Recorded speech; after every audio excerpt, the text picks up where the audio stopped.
Right, okie dokie. So, uh, not as much has happened in the sports world this week as in previous weeks, but big story is the Claudio Ranieri sacking at Fulham and Scotty Parker being called up to replace him as permanent manager until the end of the season. And you got to look at Fulham; they spent a lot of money in the off season, a lot of money, uh, nearly 100 million on the squad that they currently have in the Premier League. Okay, currently have, and look where they are. They don't seem to have a philosophy. They don't seem to have a direction apart from let's try and survive.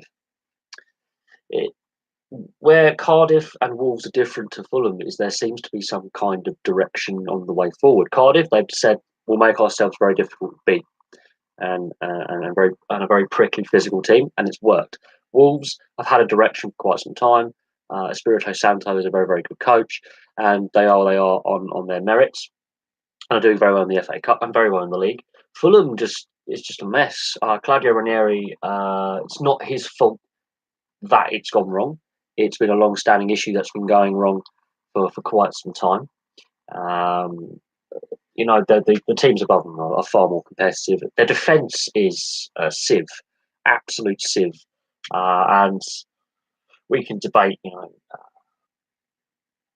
Could Ranieri have brought some players in to shore up the defence, possibly? But we can also look at the owners. The end of the day, it comes to scouting, the director of football. It comes in behind the scenes. There seems to be a very uh, negative culture when it comes to the club going forward. On another note, as you can tell, I've been quite busy this week, so we discussed Fulham. So that's one thing off. We've discussed Fulham, and we can tick that. We've obviously seen the NHL trade deadline. Very interesting how that deadline went. It's going to be interesting to see who has the best run into the playoffs. It's going to be very interesting to see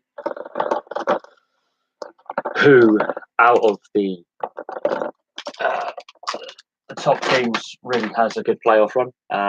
It's going to be interesting to see who can bed their players in quickest. And it's going to be interesting to see what teams on the edge of the playoffs can surge in and make that late claim to the playoff picture and to help their team going forward. It's going to be very interesting. So we'll be keeping an eye on the old playoff run and see if there's any big stories coming out. We know Matt Zuccarello went Rangers does and broke his arm in his first game. He was playing very well the first few periods, blocked a shot, broke his arm. He's out for 4 weeks. So it's an interesting one. The Ottawa Senators have completely all that effort they put into getting Matt Duchene hasn't paid off at all. The team's been very destabilised in the dressing room. It's that's been a mess going forward. It's been a complete mess. That's down to ownership as well and issues off the ice with them and the organisation as a whole. That's a very interesting story there. Uh, there's been a whole host of other sports stories as well. The move of Brendan Rodgers from Celtic to Leicester is a big one. That's a big bone of contention north of the border for Celtic fans, and it's a right cause of contention for Celtic fans because I don't understand why a team in a winning position, wanting to get their eighth title in a row, they've now got a cushion they haven't had all season. It's been a dog eat dog battle at the top of the SPL. 4 different teams leading the league, 7 different teams in the top 4 this season. They finally got that separation between them and the rest. They've had a bit of form. Why would a manager want to risk taking a winning side and then going to a side that is in complete disarray? The confidence is low. It's very strange. Well, I think it's been in the pipeline for quite some time. I do think that's been planned for a couple of weeks, if not a month or so.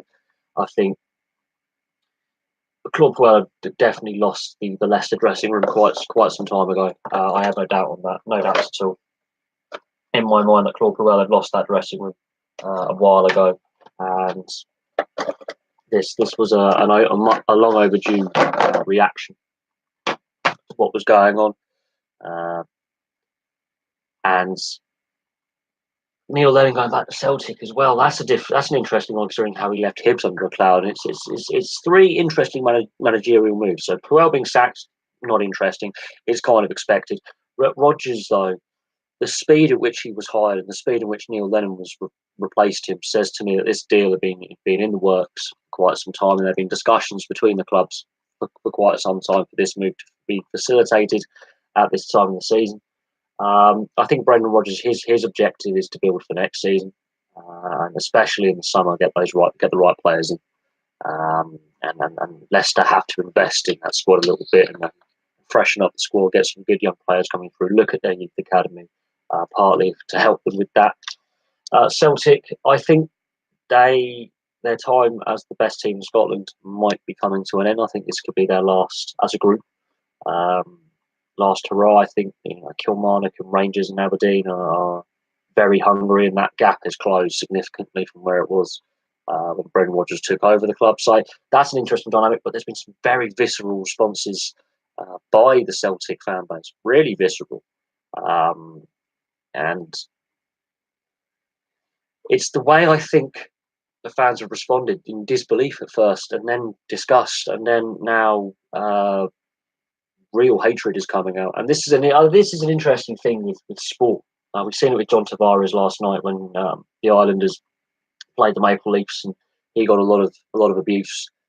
He got jerseys thrown at him, boos. I think they started trying to throw other missiles at him, and it didn't help that the Islanders won 6-1, so it really rubbed it in. But we've seen this more and more when a player, especially a star player or a manager, changes teams to either a different league or a rival or whatever it is. The fans' reaction can be very, very visceral, and I'm not surprised that the reaction has been how it is at Celtic. I think it was a very odd timing for Brendan Rodgers to leave. Neil Lennon, as an ex-Leicester player, could have been a perfect fit for the club. Let's not be honest. He was out of work, and there was no compensation for that had to be arranged. So it is an interesting one the way the dynamics worked. Especially with Neil Lennon, would he coach in Scotland again? Well, that's been quickly answered, hasn't it? It only took about a month and a half for that question to be answered. The way he left Hibs and the surrounding issues around that, and how he so quickly moved back into management. So that's an ongoing discussion point. So I'll be interested to see if there's any because I know I've got a lot of Scottish subscribers what their thoughts are, especially with Rodgers going south border and Lennon going into Celtic. On a rugby union note, World Rugby have obviously tried to rejig the international calendar, and it's been really negatively received by players and fans. They made an announcement about the top 12 nations being an international league type thing with the ranking as points. It will still protect the Six Nations and the Rugby Championship, but then after that, the autumn tests possibly may change, and the tier 2 nations aren't happy. And players aren't happy because that actually means you have to play more rugby, and there's already a debate about how much a player can play in a season safely with the amount of injuries in the game and the way the game has evolved. And World Rugby has not come out of this in a glorious state, and it is interesting because we've seen various sports try and look at their international calendar and try and look at, it's like the ice hockey with the Olympics, the NHL with the Olympics. They're not allowing players to go at the moment, whereas before, for the previous 20 years, they did. And then you have to look at the World Championships, when the World Championship various grades. So Great Britain were playing in the top level of the World Championships this year. They take place after the first round of the Stanley Cup. So not all the best players are available for all the teams because they're playing in the Stanley Cup playoffs and the KHL playoffs. So structuring of international tournaments and international games around the domestic season is a big talking point, not just in rugby, but in football. Rugby league is an interesting one where they actually have bye weeks completely. And they have rep weeks and things like that. But it's a talking point, especially developing minor nations into major nations in that particular sport. It's a very, very, very interesting point. Yeah, Kane, the interesting thing is it's not just the English that are coming out and saying this. There's nothing wrong with the club game. In the sense that I've played amateur club rugby at the lower levels in the regional, I think Southwest Division 1 or something for my local rugby club. It's not the actual format of, I think, promotion, relegation, or the Super Rugby. It's not the actual club competitions. It's the funding That is the problem. If you look at the funding of rugby, and this is the thing. So World Rugby, I'm gonna try and do some diagrams here. I'm probably gonna get it completely wrong.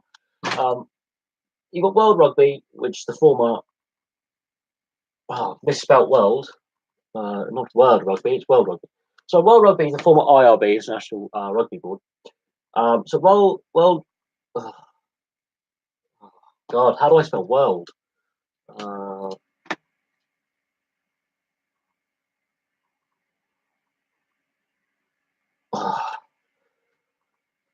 Okay, World Rugby, they're up the top, and then you have the federations, and I'll call them the unions. Sorry, the unions are here, and then the club game is here. And what World Rugby have come out with is the top 12.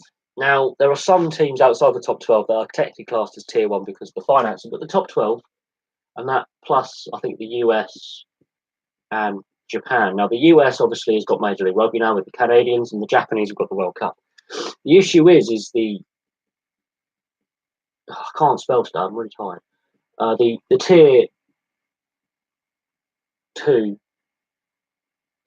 nations are not happy with this because it means that these guys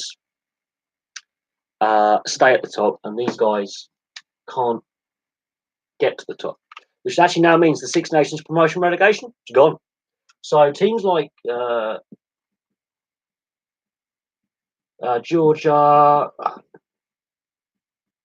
Romania, and to a certain extent Russia, because Russia have got to their third World Cup, I believe now, or second World Cup. These three European nations, I'm going to even put Spain in there because Spain got the World Cup before. So these second-tier European nations that have got a lot of players. I mean, Romania's got a fully professional league. Georgia's got a fully professional league. Russia's got a fully professional league. Their quality isn't great. The Romanians, I think, got the best domestic league out of the three. Spain, a lot of their players play in France. They now can't get from tier 2, tier 3 into tier 1. And a lot of their issues are to do with their federations. But they're not happy, especially the Georgians, because, they've come on leaps and bounds since 2003 when they first qualified for the World Cup. They've really grown massively as a rugby nation, and it's become the national sport. And a lot of fans aren't happy because nations such as Fiji have proven that they can actually compete with tier 1 nations.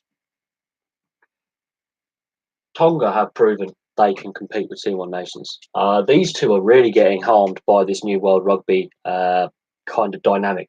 Now, I haven't fully read into the full details, but from what I'm getting out about the announcement, it's been met very negatively by players. Johnny Sexton, the players' president for the Players' Union worldwide, has come out, this is insanity. And when you've got Jody Retallick, or whatever his name is from the Kiwis, Retallick coming out and saying it's crazy. These are tier 1 nation players. These are two of the best players in the world. Their teams are the two best teams in the world right now, and they're coming out and saying it's not right. It means Fiji and Tonga means their best players are going to go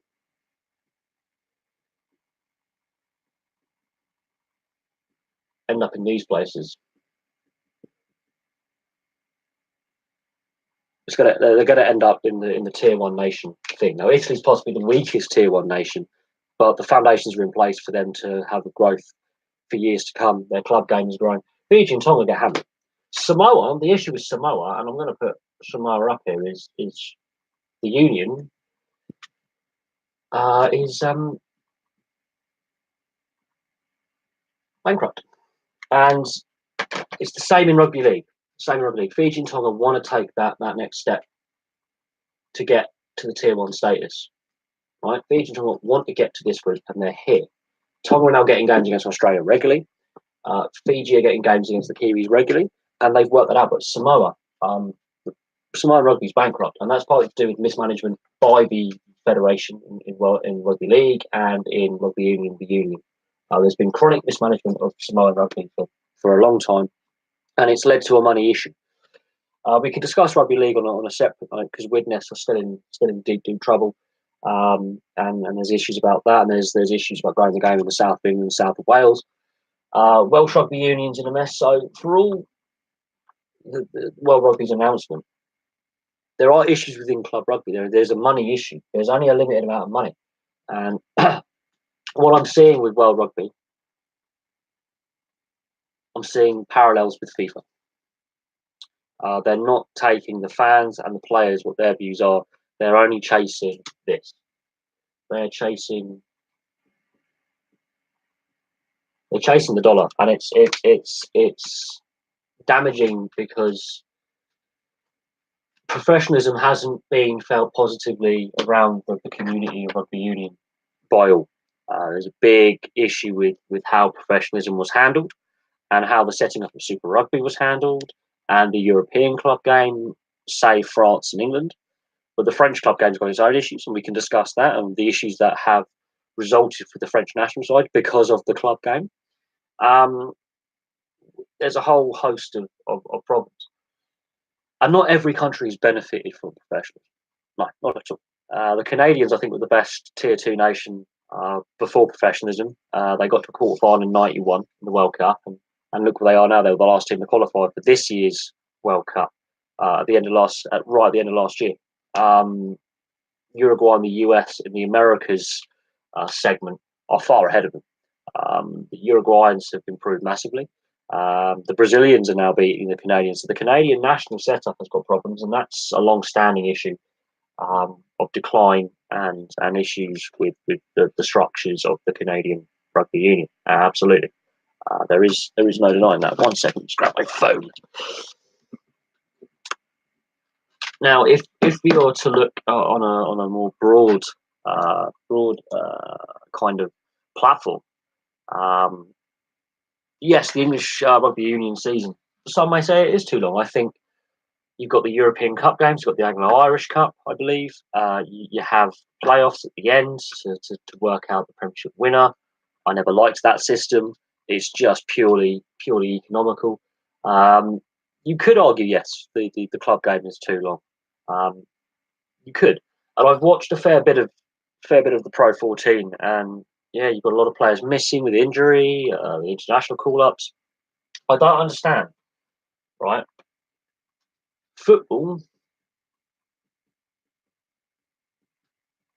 and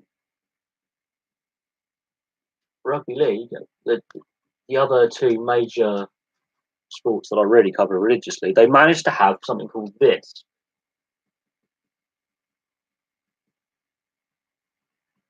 An international break. How is it then that rugby union can't organise an international break?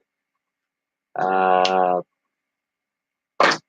is it that the international break can't be sorted out by rugby union? I don't know. Pakistan getting thrown out of this Cricket World Cup. Well, we know there's big political tensions between India and Pakistan. Massive tensions at the moment. And I could discuss that on the other channel. There is obviously a geopolitical situation in the Kashmir at the moment, and there's a threat of escalation by both sides. Pakistani cricket has been destroyed by corruption for years. They're not allowed to play any matches at international level on their home soil. Tests, ODIs, and T20s. They're not allowed for security reasons. Pakistan is in a mess. I don't know. There is a big debate between India and Pakistan. There's a lot going on geopolitically between the two nations. I think cricket's got its own problems. I haven't done many cricket videos lately, but cricket has a lot of problems. Absolute lot of problems. Structurally, there's match fixing allegations and corruption allegations against a lot of current and ex players and officials. And that's something that's been rumbling on constantly since Hansi Cronje back in 2000 was banned for life. Since Hansi Cronje with South Africa getting caught, that's been a massive issue within cricket. It's a far bigger issue than I think the ICC would like to admit. And Pakistan, a lot of their players are implicated in a lot of issues to do with match fixing, taking bribes, and corruption. So it's going to be interesting. The Indians have put a lot of pressure on the ICC. There is a lot of geopolitical issues going on between India and Pakistan right now in the Kashmir, and both sides could escalate. They could de-escalate, but they're using sport. They're too well. To be fair, if this was field hockey, it would be exactly the same. It's the major sport. Cricket's the secondary sport. You would actually be surprised, but it does raise concerns about the fact that a sporting event is being used as a political tool by nations. It does create there are geopolitical issues at play. It's a very complex issue. I don't know is the answer, but it depends on a variety of situations and outcomes. I think the bigger issue there are bigger issues at play. It's a very complex issue, but it does run the risk of overshadowing the World Cup this summer in England. And there's already concerns that not enough people will be able to access the World Cup this summer through the media and be able to watch and ticket pricing and will it clash with other sporting events that are going on, which it could do. It's going to be an interesting one because at the same time as the Cricket World Cup, the Major League Baseball has got two games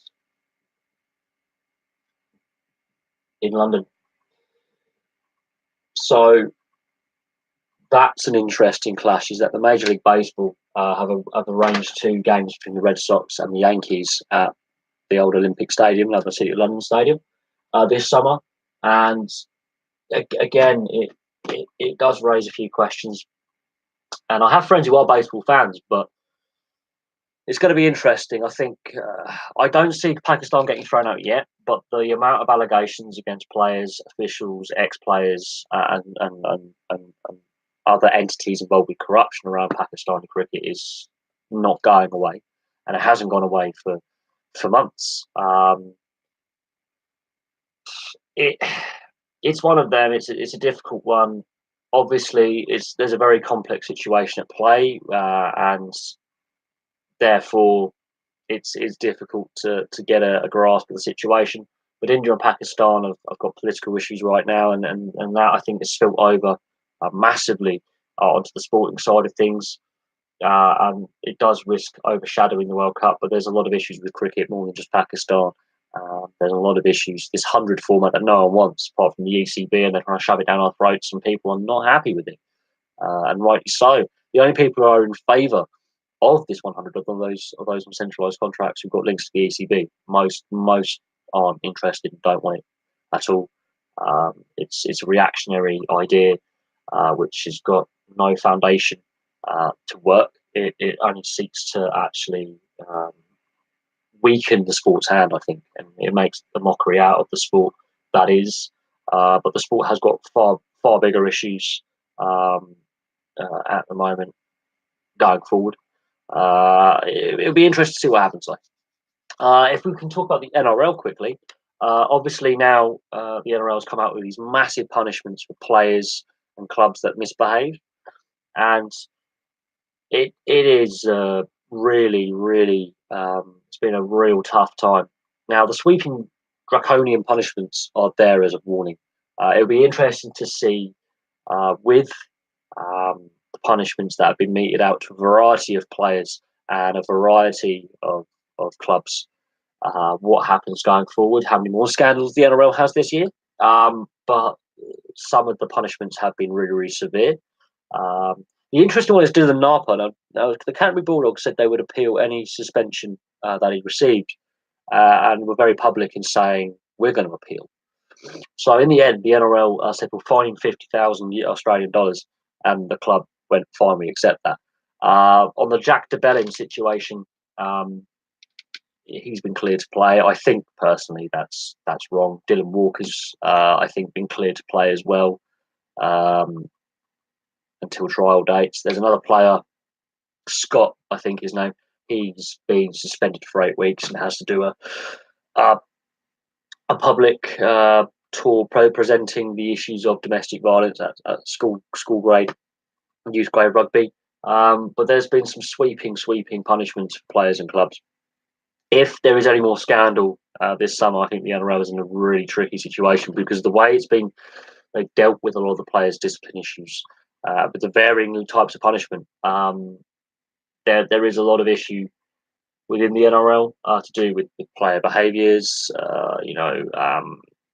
the running of the club game, the salary cap. Is the leadership being proactive or reactive? And I actually honestly think the NRL governance has been very, very reactive to the situation. And I do fear for the integrity of the NRL off the field going forward, because the public image has been really damaged, not just over this off season, but for many years, with regular salary cap breaches, regularly in the news, players really misbehaving. And Todd Greenberg, I don't think has got on top of the situation at all since he's been in charge, but that's a discussion for another day. But I'll be interested to see if you've got any more questions, because while these are big stories that are breaking, I haven't followed all of them as thoroughly as I would like. As being ill for the last week has been fun. But the cricket one was quite interesting. I wasn't expecting a cricket question. I was expecting more of a question on Brendan Rodgers and Neil Lennon, the switcher at Celtic there, or Ranieri sacking and Scotty Parker getting named as first team coach for the rest of the season. But it's going to be interesting to see going forward. A lot of things actually. There's a lot of things that I think need to be looked at going forward for a variety of reasons. I think looking at rugby league in this country, the collapse into administration of Widnes raises a lot of questions about the finances of the game in the UK. Now, I know you're a Leeds Rhino fan, but I had a Bradford Bulls fan comment on the video, and I am seriously hoping that the Widnes Vikings doesn't turn into another Bradford Bulls situation where the chronic financial mismanagement and chronic governance doesn't rear its ugly head again. I think there are a lot of issues at play, and rugby league is running the risk of falling behind other sports when it comes to growth and how the money comes in, and the growth aspect is crucial, because it doesn't seem to me as if rugby league has a growth strategy that's long term. It doesn't seem to me that they have a positive growth strategy either, because with the issues this off season where they were saying to the non-English clubs in the Challenge Cup, you've got to pay $500,000 to join and enter. The fact that all three of them at the same time we're not paying that, I fully accept and actually support the Toulouse, Toronto, and Catalan. And then they realised how bad a PR disaster this would be if your defending champions aren't there to defend their trophy. And they relented, and they came to an agreement where they still had to pay money, because the RFL are losing money and have been losing money for a long time. And then come between the 2013 and 2017 World Cups, they really lost money, and they lost a lot of money in the aftermath of the 2017 World Cup, and they've been losing money hand over fist. So there is an issue with the finances going forward of rugby league. It's going to be interesting to see, with this new policy of trying to grow the game in the south of England and south of Wales, what kind of positive effects that has. But I think there are issues in place that have been there for a while, and it's going to be interesting to see what happens going forward. Right, so have you got any more questions to hit me with? Because the rugby union season question, I can sort of agree the season is possibly too long now, and I would think that the rugby season in general, the rugby year, is too long. Not enough players get enough time away from the game to recuperate from injuries and to have some downtime and be human at the end of the day. People forget that these players, are human. That they need time to take a break from sport, because sport is a mentally draining thing. I mean, and with things like this, such as social media, which we're using right now, and the rise of it in the last decade and a half to 20 years, that's putting a lot of extra pressure on these young sportsmen, a lot of them, because their lives are being led in public. They're not really getting any privacy. Every mistake they make is they're annihilated by the social media brigade. Um, I think we have to be careful, not just with rugby union being too long. I think we need to find a balance with appropriate social media usage. The media itself reporting stories more appropriately. I think there's been a lot of really tacky media, mainstream media reporting in the sports section over the last couple of years. But also, I think we have to look at the players themselves and give them better education, because a lot of these players I'm seeing who are having these issues are having problems are normally the players who really burst onto the scene, and suddenly are making more money than they've ever made before, and don't know what to do with it. And we'll see. Great British Ice Hockey. I think it's important that they've got to this stage. I think the surge in support um, during this fairy tale journey, and it is a fairy tale. I don't expect them to win a single game personally, but miracles can happen. They regularly do in sport. I think going forward, we've now had Liam Kirk drafted by the Arizona Coyotes organisation. There are other British players in the pipeline who are being considered for the draft at some point, and the development is there. Um, we're seeing the Elite League go up the coefficient standings of top professional leagues. We're seeing the Elite League wanting to grow, and we will see what happens with Hull, and we'll see what happens with other teams going forward when it comes to expanding the Elite League going forward. I can see some other teams going up eventually and getting involved in the Elite League. There is still concerns about the money side of the sport in this country, but there's a good TV deal. But I can see that I can see them. I can see them being competitive. I can see there's a good team spirit within that squad. It would be nice if they got more press coverage than they do. Premier and Free Sports Network, do a great service to British ice hockey and ice hockey in general as a sport. But the mainstream media, I mean, Premier Sports Free Sport Network is only got 3 channels. It's comparatively small compared to um, obviously Sky Sports, BT Sport, Eurosports, obviously an established one.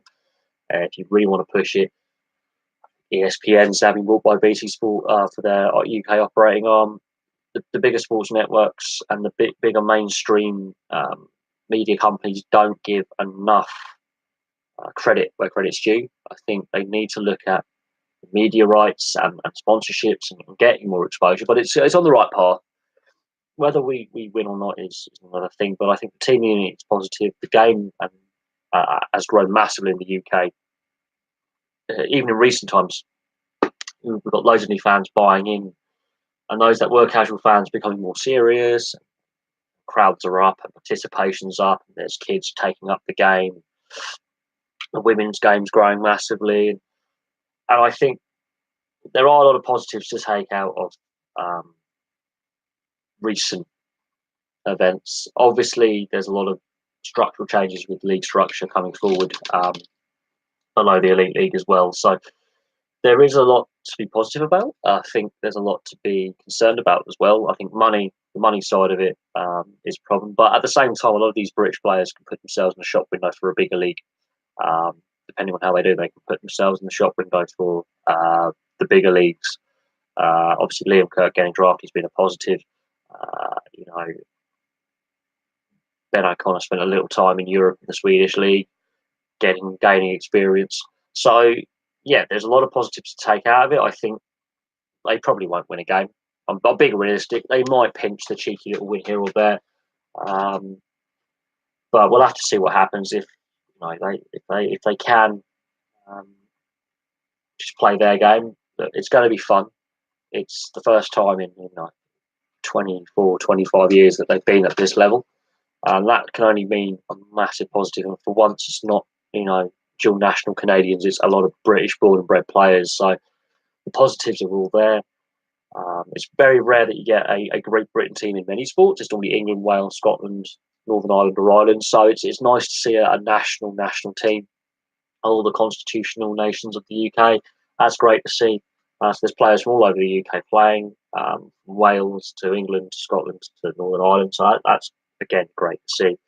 So it's going to be interesting to see how they adapt to the higher intensity levels. But at the same time, remember this: the top nations will not have all their top players because of the Stanley Cup playoffs, the AHL playoffs, and the KHL playoffs. So because the three top leagues in the world will be having their playoffs at this time, and there are a lot of players who will not be available for selection because they're playing for their teams, their club teams. So that's going to be really, really interesting to see what strength the Canadian team is on the ice. It's going to be interesting because we're in their group. It's going to be interesting to see what strengths of squad turn up at the World Championships. Again, as I mentioned about the structure of international tournaments and club competitions, for some reason, rugby union and ice hockey cannot put in a, a, a, a an international break for these competitions to take place, and other sports can. So it's going to be interesting. It's going to be interesting to see how Britain do. The Brits will be able to put out, I think, a near full strength team. Some of the other nations, some of their best players who are eligible to play for them aren't available. So it could be a cheeky little win in there, but I think they've just got to play their game and do their best, regardless of winning or losing. It's a great achievement to be where they are, and hey, the sport's grown massively because of it. Brendan Rodgers at Leicester City. That's going to be an interesting one. I mentioned at the beginning of the video. I'm very surprised the fact that the SPL season is nearing its conclusion, much like the Premier League. There's only 2 months left. They have an 8-point cushion at the top of the SPL, which is, I think, the biggest gap, apart from, I think, Hearts at the beginning of the season, that any club has had in the title race in the SPL this year. It has been a dogfight. It's been a dog-eat-dog competition this year, very tight. And it's only in the recent weeks that Celtic have finally got enough of cushion where they can afford to drop points, I think, in a couple of games and still be on top. Not that you will want to do that. I think with the speed that Rodgers was replaced by Neil Lennon, I think this deal has been in the pipeline for quite some time. I think Leicester wanted to sack Puel much earlier than they did, but in the aftermath of the helicopter crash, it would seem as bad taste if they did. But the last 5 home games in a row they've lost until the other night. They lost 5 out of 7 in total. They're out the cup early. I think change had to happen. Brendan Rodgers, I don't know. I think it's more building for next season. But Brendan Rodgers, left the Premier League with Liverpool on a sour note, an underwhelming note, and that's going to be interesting to see how he gets redemption. I think he did very well at Swansea with low expectation. He left the team in a far better place going forward. Laudrup then wins the League Cup with Swansea. So with Swansea, he improved them. He did, and he left them in a very strong position going forward. And I think Swansea fans remember him fondly. He goes to Liverpool with this reputation of, okay, with low expectations, I can improve the size and get them playing better. With Liverpool, it didn't work. There were some big egos at the club at the time. It didn't really work. You could tell the relationship between him and Gerrard was very strained. So your club captain, it wasn't great. Liverpool fans were left underwhelmed, rightly so. I think he didn't achieve what he should have achieved, and I mean that seriously. I don't think Brendan Rodgers achieved what he could have achieved at Liverpool. Very underwhelming at Liverpool. Goes to Celtic, and people will say, "Oh, but it's a weaker competition, the SPL." And yeah, okay, it is. It's less competitive. It's been more competitive this year. There's more teams in the title race this year, and more teams have led the league this year in the SPL than the Premier League. So this season, he's earned his money. He really has. It's been much tougher for Brendan Rodgers this season at Celtic. How I see him doing at Leicester, look, I think his job right now is to stabilise that club a little bit, turn those defeats into draws and those draws into wins, try and create some positivity in the dressing room, and try and work out, okay, where the weaknesses are. The weaknesses are the style of football they've been playing, and I would say that they're lacking a little bit in midfield and a little bit out wide. They might need to get a bit younger. And they need to do some really good scouting. Something that Leicester City in the past have been very, very good at is scouting. Something else they need to do. They need to focus on the cup competitions. They need to have a good run in them next year. I'm expecting the League Cup them to have a go because Leicester City have got great history in the League Cup. And the FA Cup, okay, they never won an FA Cup final. I think they've appeared at five finals and lost all of them, which is a stat that no club wants. And that is a record amount of finals appearances that they've lost. But they have a great history in the League Cup, and to a certain extent, okay, yeah, they've never won an FA Cup final, but they've had a great history in the FA Cup, some of their great games. So I would expect Brendan Rodgers to look at the cup competition seriously and see if they can get some silverware that way, because it's a gateway into Europe. So if the team are still misfiring in the league, if they do really well in a cup competition, that is a gateway to Europe by winning a cup competition. It is. Other clubs have done it as a building block to then go forward and get that starting block. And this is where Tottenham need to actually seriously focus on the League Cup and the FA Cup, because they need to get silverware, and the League Cup is a nice one to win, actually, because it's an easier trophy to win than the Premier League or the FA Cup. But Tottenham, they want to build a stadium that they got filled. They haven't even got one. But no, it's an interesting one. I mean, I think I can see him doing okay. I think Leicester could be a very good fit for him. Very good fit. But they've already started positively. As soon as he was announced as manager, they win 2-0. So clearly his announcements had a positive effect. The players feel a bit more free to express themselves. What makes Leicester a good side? Solid defence, quick counter attack. That's something they weren't doing under Puel. He was playing really dull football that sucked the life out of you. I'd rather watch gloss paint dry. As a neutral, I would literally go, why am I paying X amount of pounds to see this? I'd rather watch industrial solvents evaporate, and that takes some time because they're pretty strong stuff. But it's an interesting one. I can see him having a positive impact. I can't see them being an amazing side, but if he goes in there with the mindset he had at Swansea, then yeah, they'll be fine. If he goes in the mindset he's had at Celtic, where he thinks he win all the time, maybe must be buggered. But I think he's a good manager. I think as a trainer, he's brilliant. Absolutely. The fitness levels of the Swansea players went up. Liverpool, I think it was more to deal with the actual individual big names at Liverpool. It didn't quite work. But as a guy, you can look at a player maybe low on confidence and maybe lacking a bit of fitness or a bit of whatever it may be, he can improve them. So it'll be interesting to see. I can see a positive turnaround going forward. I think he wants redemption as well for what happened at Liverpool. So it's going to be interesting to see. I think the plan is, for next season, I think really with Leicester and then the summer, refreshing that squad is a must. Forever, is there. I think they should have really looked at adding and refreshing. And if that means they have to troll the lower leagues or European leagues with some good scouting, find a bargain, so be it. They honestly need to refresh the squad, inject some new faces in there, and that might have a positive impact as well. But that's for next season. I think he'll be okay, personally. I actually think he'll be all right. I think a lot of people are knocking him because of what happened at Liverpool and the fact he's coached Celtic. I do think he'll be all right going forward. I honestly think Brendan Rodgers at Leicester, he will be fine in the medium term, short, medium, long term. I think it actually might be a good fit. But hey, we've seen crazy managerial turnaround. Crazy. So it's going to be interesting to see what happens going forward. But we don't know yet until he actually gets behind the bench, because he was in the stand for the last game. So that's going to be interesting. It will. There's some interesting questions, though. I mean, I think the bigger one is what's going on at Fulham. I think Leicester actually very swiftly when they did act. Fulham, good God, that's a mess.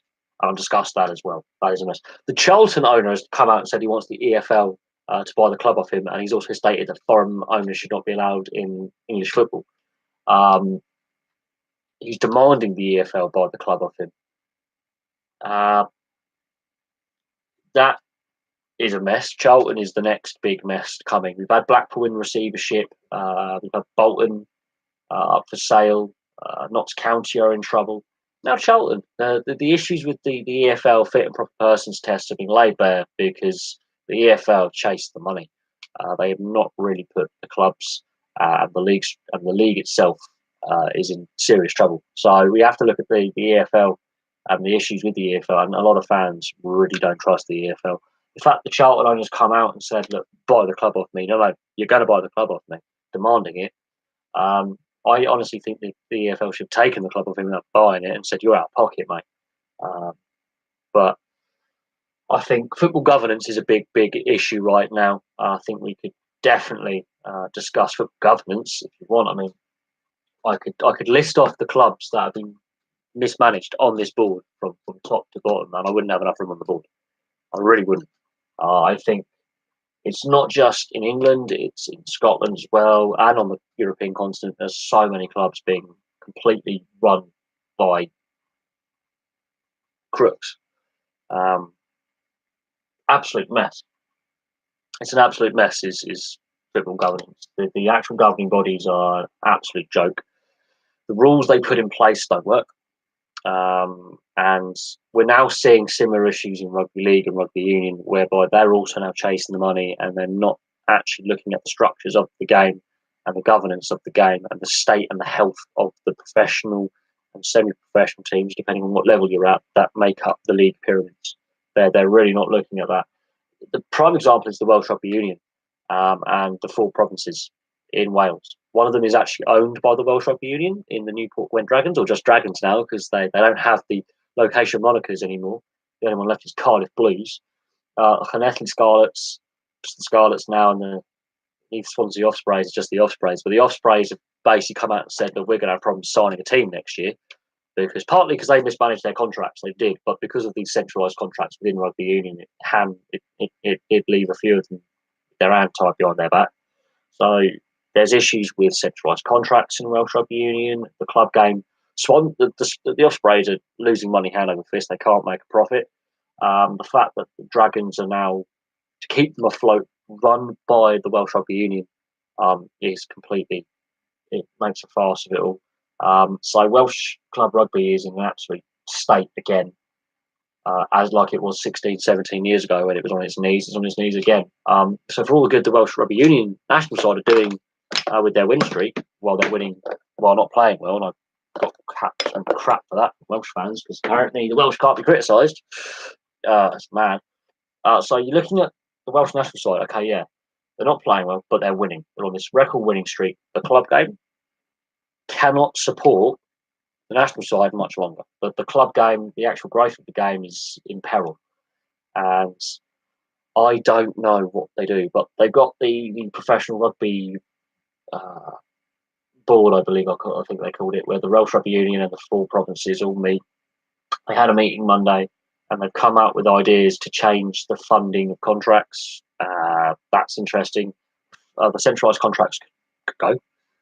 Their plans to bring in a new region in North Wales by 2021 season. So we could see a brand new Welsh team just out of nowhere put together and put in North Wales and expected to connect with local Union fans, if there are any, because I believe North Wales is possibly more rugby league, possibly, because rugby league's been destroyed in the south of Wales because the Welsh Rugby Union doesn't want to share the toys. So they're planning to put this is the state of Welsh club rugby. So you've got the Ospreys, Dragons, Blues, and Scarlets. Now, there are plans for a new team in North Wales. Oh, that's great. That's great. But then it will turn the Pro 14 into the Pro 15, and odd numbered leagues tend not to work very well, because that always means one team has always got a bye week. Now, there are rumours that these guys could merge, which would make that 4 teams. The issue is North Wales. How big is the rugby union base in North Wales? How big is the fan base? Considering you've got Wrexham as a football club, and then you've got, obviously not too far away, you're in Cheshire, you're in Merseyside, you're in rugby league country. So plonking a team in North Wales, how is that going to work? Because there's another team that failed in Wales, and if you're old enough, or If you've got any rugby union mates or mates, these guys, they lasted a season before going out of business. The Celtic Warriors. The Wales Rugby Union's been here before. They will form a team. The Ospreys and the Dragons, they just went, well, we're going to merge a couple of rugby clubs together, throw them out, and hope they can play. The Dragons are owned by the Welsh Rugby Union. The Ospreys can't turn a profit. The Blues and Scarlets are the two most profitable teams, but they can't carry Welsh Rugby Union alone. The Celtic Warriors failed after a year. They were hopeless, and they want to plonk a new team in North Wales. They just go, we're going to put a team in North Wales. Great. Are there enough rugby union fans in North Wales to buy in? Is the economy in the area okay? If they are fans there, can they afford to go to games regularly? So can you pack out a stadium? And what town in North Wales of significant population can you plonk it? Do you put it on Anglesey? Do you put it in Rhyl? Do you put it in Wrexham? Where do you put it? Where do you put the team in North Wales? Is there a fan base? Is there a town or city big enough with a big enough stadium in place that can accommodate? I think the Welsh Rugby, the club game in Wales, this is what I was talking about professionalism earlier. Professionalism hasn't benefited all. And with this new World Rugby idea they're coming out with, the club game should come first, really, at this point, with the top tier nations. We need to look at the club game. It's tier two. We need to just grow the game in general. I'm not sure the dynamic behind World Rugby governance and then the various individual union governance, it's turning into football. We're going to have mismanagement all over the place. Welsh Rugby League is a mess, and it has been a mess for 20 odd years. The funding is a mess. They tried to come up with Iestyn Harris as a coach for that Welsh side, and it fell apart. Yeah, Welsh Rugby Union's been in chaotic mismanagement for years. There is a massive funding issue, and this is the issue with rugby league.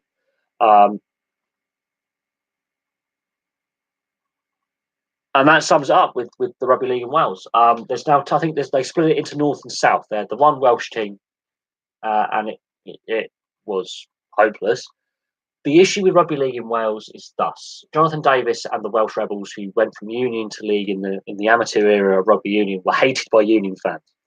As soon as rugby union went professional, because this was one of the pushing points to make rugby union professional, is that rugby union players were going, well, we'll go to league, and some of the rugby union players going to league were actually some of the better players in rugby union at the time, and that forced the hand of rugby union to go professional. Partly. In '95, instead of staying on and actually helping grow rugby league in Wales, Jonathan Davies, he decided to go, now I'm going back to union. And that's one of the reasons why I hate Jonathan Davies. The guy is a prick. But that's my personal opinion on that squeaky little Welsh commentator who is views on rugby are 20 years out of date because the sport has evolved since he last played. And what I find really pisses me off about some of these rugby commentators who are ex-players, none of them gone into coaching. None of them. Not one has gone into professional coaching. So for all they're talking about the game and what they see, they haven't coached. They haven't got their coaching badges. They haven't given enough back to the game. They took out the game that they wanted and haven't put back in. So that's what pisses me off about football commentators and rugby commentators with the ex-players. Not enough of them have gone into coaching. They want to have a cushy job in the media where they can't get fired. But no, Welsh Rugby League, if they can't even fill a one stand, that it's not even filling the one stand. I think it doesn't get TV coverage because the Challenge Cup is only shown, I think, from the quarterfinal or the round before the quarterfinals onwards on TV, on BBC. Sky Sports has got a stranglehold on the sport as a whole. The NRL TV rights, again, subscription TV has got a stranglehold over that. So, again, accessibility to watch and to get involved is limited. The reporting at the BBC is absolutely painful. Some of the BBC articles on rugby league are so full of inaccuracies and falsehoods. It's unbelievable. They can't even get a rugby union article right. They're saying Japan have got the Rugby Union World Cup next year, apparently. So we've lost 2019 and it's now 2020. No, but the issues with Welsh Rugby League, yes, there is funding. Also, you've got to look at the fact that Welsh Rugby Union has, every time they try to go rugby league, especially in the south of Wales, where the big population centres of Wales are, and where the money is, the corporate money, Welsh Rugby Union has made it as difficult as possible and has actually deliberately undermined rugby league in South Wales. So part of the problem is the Welsh Rugby Union. And now they want to plonk a rugby union team in North Wales, where Wrexham is. So what do you want to? I think rugby union has tried its hardest to sabotage rugby league and vice versa for many years. Both codes need to work in unison because you could have dual code clubs where in the winter it's rugby union and in the summer it's rugby league, and you could constantly make money. But no, they want to basically stab each other in the eye. It's great. It's great watching a Victorian schism destroy a sports day. It's painful. The test matches against New Zealand this autumn just gone. Yeah, they couldn't fill the whole stadium. Um, they can't fill. They couldn't fill the whole KC Stadium, which is a rugby league city with two fully professional rugby league sides that both have great histories in the sport.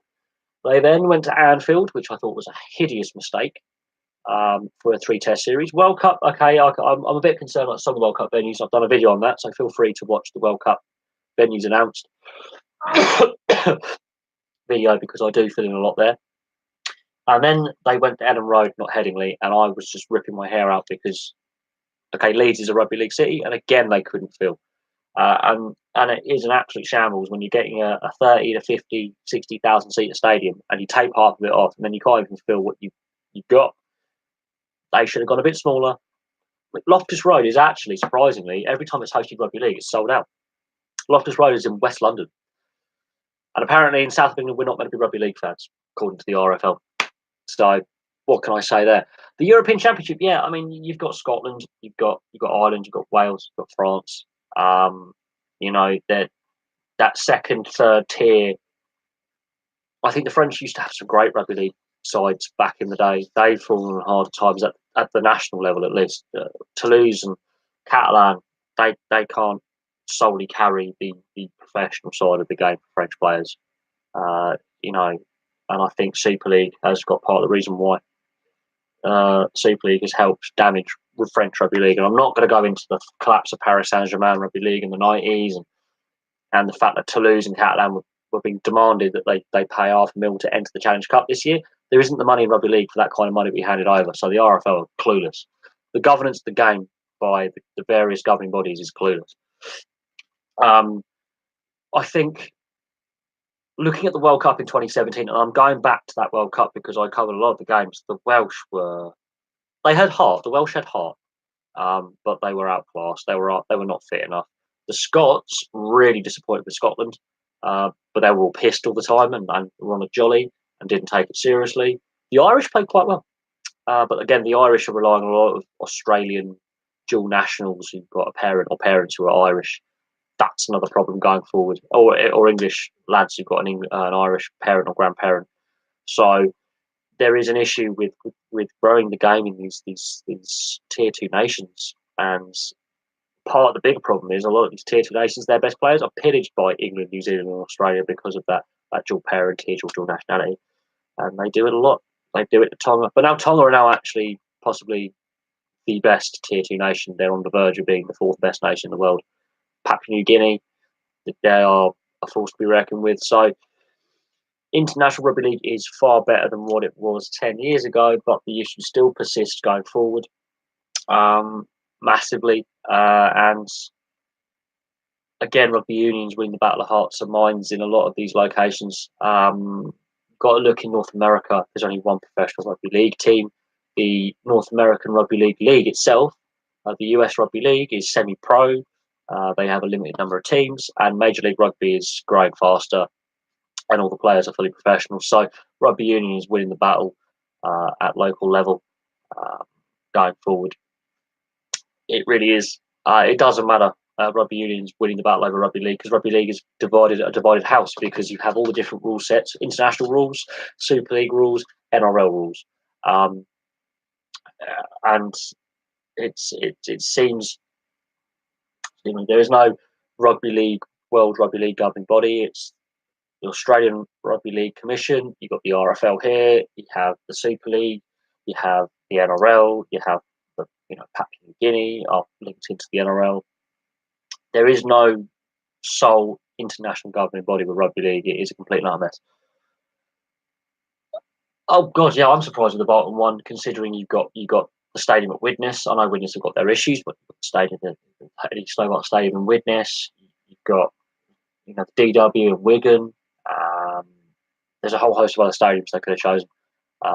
They've chosen the Emirates in London. I would have gone with Loftus Road just to play safe. You know, rugby league fans in London will flock to Loftus Road. I can remember watching a test match against New Zealand for Great Britain, 2005, where they filled Loftus Road to the brim, and it was just they couldn't fit everyone in. I'm not knocking all of it. I asked criticism for the commentary with the Rico, but the Rico, there's ownership issues with the Rico, and there's legal challenges with the Rico going forward. And the Coventry Bears only average 300 fans a game. So there is a rugby league team there. They're not very good, and they don't have many fans. So I don't know what to say on that one, really. I mean, it's great there's a rugby league team in League One in Coventry, but they're not getting past League One, and they're not attracting enough fans. So that's part of the problem. Again, I don't know what it is. The Welsh structures, and we can discuss Welsh rugby league structures because they are a shambles. And Iestyn Harris who's played both codes, and Iestyn Harris is a legend of a player. And he was never fully accepted by the Welsh Rugby Union because A, he's a Northern English bloke with Welsh parents, and B, he played rugby league. Iestyn Harris is a legend of dual codes, absolute legend. Great rugby brain on both codes. Should have probably played in the NRL. And I think if he did, he should have played there longer. The fact that couple of days before their first test, let's get them together. Now you need several off-season camps. I think the organisation is a mess. Absolutely, organisation is a mess. And because you have no central World Rugby League body like you have World Rugby or FIFA or the ICC in cricket or the IIHF in ice hockey, with no governing body for the World Game, it's a mess because you have the different professional or semi-professional or amateur leagues around the world who play the sport, and there's no unified. Okay, this is the direction the international game is taking. This is the direction that we want to take the club games. There isn't. It's all competing. It's all mismatch. It's all over the place. There's no direct centralised fund. It's a mess. Rugby league is a mess. The best rugby league is the NRL, and I stick by that. And I've had some criticism from this, but you've got to look at the World Club Challenge record between Australia or New Zealand, even the NRL teams and the Super League teams, and it's no contest. Yeah, the Super League have won some of them, but it's generally no contest. And the Roosters put out a half-strength side and battered Wigan, so it's no contest. No, absolutely none. The NRL is far superior. The fact that the Sydney Roosters can put out a half-strength team with a lot of their key players either playing Indigenous All-Stars game or rested, and they can put 30-odd points on a side that's already played 2 or 3 competitive matches, and this has been their first pre-season match, is embarrassing. Utterly embarrassing, considering that they've lost players from their winning team last year. So there's some new faces in there. They haven't all gelled, and they can do that. It's embarrassing. I said it last year with Leeds getting hammered, and I'm going to say it again this year. The gulfing class between the NRL and Super League is there for all to see. The World Cup highlighted that for me. The test against New Zealand, that third test, highlighted the fitness levels as well. No contest. No contest for me. The NRL was superior. That's my viewpoint as a rugby league fan, as a fan of sport. Comparing 2 different leagues that play in the same sport.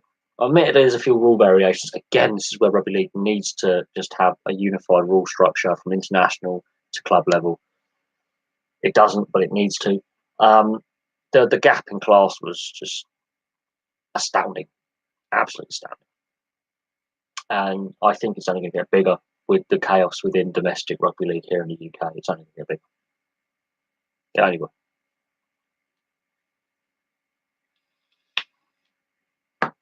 But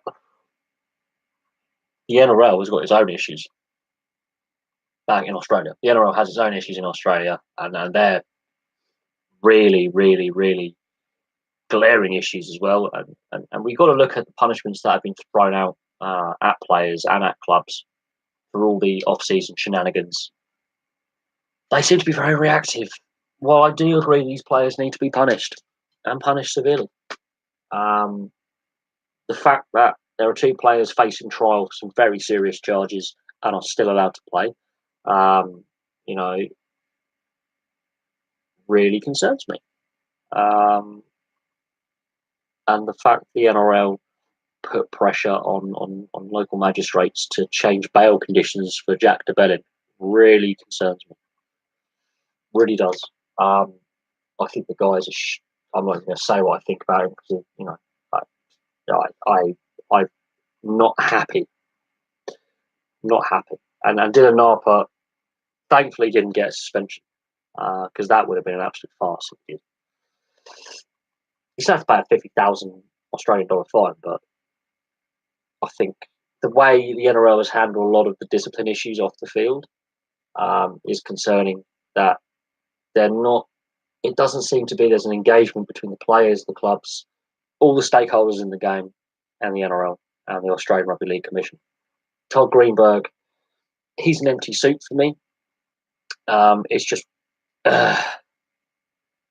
I don't think the lower league. I don't think the reserve grade in Entra Super Cup teams could. I think there is a gap. There is an intensity gap. But when they get to the NRL, my God, they are far superior. I think. I don't know. I think the issues with Super League is a lot of money issues. If you look at the sports coverage, the actual coverage of games, the media coverage that is in place, the media agreements. Okay, let me get this. I want to get this right. So Super League.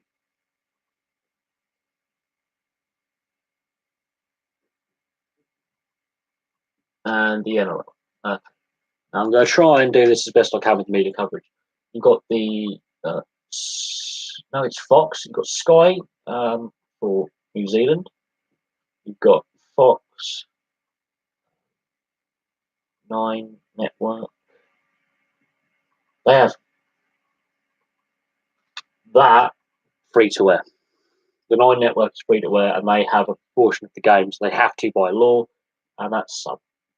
Right, that's subscription TV, and that's free. That's free to air. Super League solely on Sky. So there's your problem. First up, the coverage.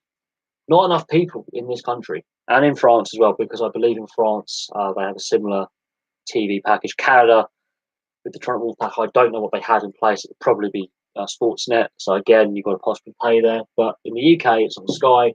I believe is it Sportsnet in Canada?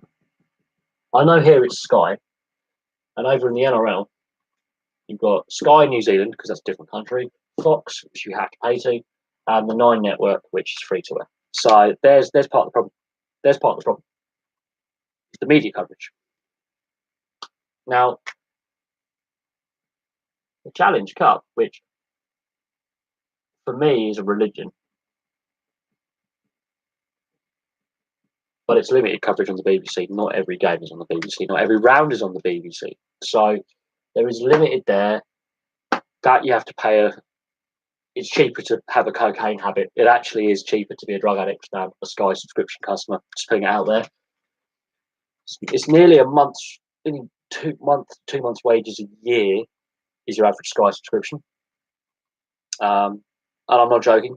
The average is nearly 2 months wages a year just to be able to access.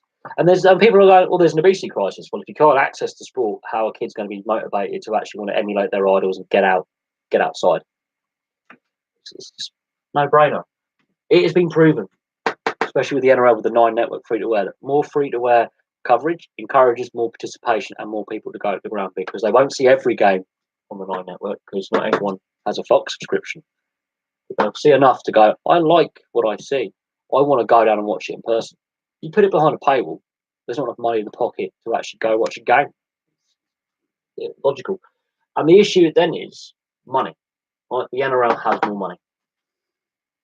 Because by law it has to be on free to air and subscription. You have to have a choice. There's more money available in the game. There's more access, more percentage of the population watch. Bigger fan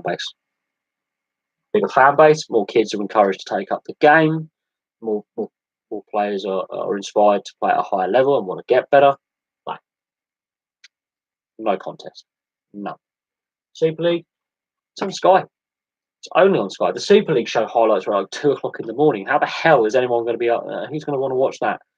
They really have screwed up the television coverage here in the UK massively, absolutely massively. And there's one bastard you can blame for that, and that is a certain Rupert Grubby Murdoch, an Australian who almost destroyed rugby league in Australia. It was only best to destroy it over here. That vile human being. There's your answer. You've got to look at the TV coverage, and the TV coverage sums up the state of play. The TV deal is killing rugby league in this country slowly by 1,000 cuts because not enough people can access to watch, and not enough people. There's not enough fan base because rugby league hasn't got the money to expand. He's tied to a really bad TV deal. It favours Murdoch. It makes Murdoch a lot of money. Well, he doesn't control Sky anymore, but he controls a lot of the image rights to various bits and pieces, and he's still making money off Fox and Sky. Makes it mint. His media empire is killing sport. In the short term, it saved sport from bankruptcy. Oh yeah, early 90s. It saved a lot of sports from financial ruin, but in the long term, no, it's killed it. It's killed it. Rupert Murdoch has done his best to destabilise and destroy rugby league in Australia, hence why the NRL exists as of 1998 and the Super League here in 1995. And unfortunately, a lot of sports in the UK are reliant on the Sky money because BT Sport are a mess and they're losing viewers, so they're reliant on the Sky money, and that's only 2 months' wages just to get a sports subscription. That's unsustainable. It is. There is no way that can be sustained by the average working man or average working woman in this country. The finances are unsustainable, and people are switching off. And people are finding VPNs, and they don't care. They do not care. They will just get a VPN. The amount of effort that the Murdoch organisations put in to taking down someone who's put the content on YouTube, the amount of effort they put in, they might as well just have a free YouTube channel. But they don't. Rupert Murdoch has a lot of grubby fingers in many pies, and unfortunately, global sport is in a real mess. And I do hope with the Comcast takeover of Sky that they might go, we want to change this to the free-to-air network, because when you pay for a subscription, you don't expect to be bombarded with adverts every 10 minutes on Sky TV. There's a lot of advert breaks. The average program actually only lasts 37.5 minutes to 42 minutes. The rest is all ads. I've timed it. I've timed it. It is shocking. You've got a Sky subscription, yet you're paying for a lot of ads. I want to ad-free TV. If I'm subscribing to something and I've paid over £1,500 a year ish for a sports subscription, I don't want to be bombarded with betting adverts. Christ, I mean, I was watching Free Sports the other night. Now, Free Sports is free to air. Great. Part of Premier Sports Network. So it's Free Sports. I was getting mortgage ads at 3:30 in the morning.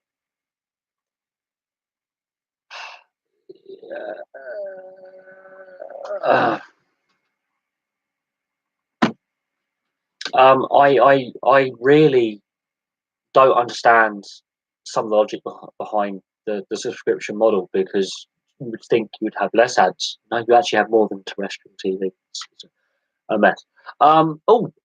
Olivier, French, discovered my Six Nations and love your insight. Unfortunately, some Welsh fans don't, but no, I think the French rugby. Now, I want to talk about this. I did a video last year about the decline of French rugby union as a whole. The main, oh god, I've got to get my blue pen. I want to get my blue pen for Les Français. Right, let's do a dissertation on French rugby union. Let's break down why French rugby union, from the national side through the club game, is in crisis. So we have the FFR, and a guy who, for me, best French coach of all time. I have no issue with this guy, but unfortunately, the issues within the French Federation are more long-standing than Bernard Laporte. They really go beyond him. And then you've got, obviously, the national side. And in charge of that is the hopeless, because he did his best to destroy Italian rugby. He's now doing his best to destroy his native French rugby. He's doing a good job, is Jacques Brunel, because it's not all on Jacques Brunel, but his tactics are 30 years out of date. Just putting it out there, they are. And then below that, you have the top 14 and the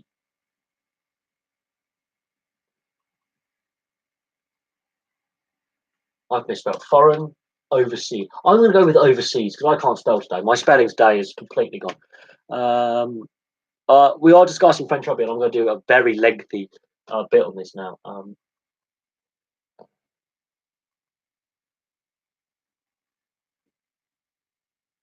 Right. Okay. Bosh. Okay, that's what we're going to start with at the moment. Now, Bernard Laporte used to coach the national side many years ago. Many, many, many years ago. Oh, please grab some popcorn and get some cognac as well. You're going to need a lot of cognac, strong cognac.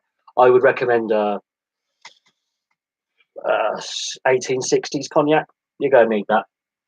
You will. Now, Bernard Laporte, when he was coach of the national side, the French side, brilliant. Absolutely brilliant. I have no doubt, that if they carried on in that vein, with that style of rugby, with picking the best players from wherever they played around the world and encouraging French players to actually explore, go to England, go to the Celtic League, go to the Southern Hemisphere, explore, learn some skills, whatever. No.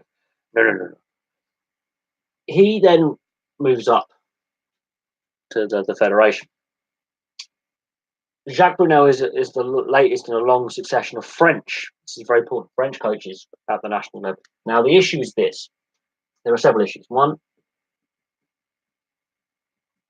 fitness. Fitness is poor. The fitness of French players is the worst in the Six Nations. Absolute worst. Terrible. We've now got hot chocolate. Make that an Irish one. Make that an Irish one. Put a bit of whiskey in there. You're going to need that. The fitness is poor. Now, the overseas players,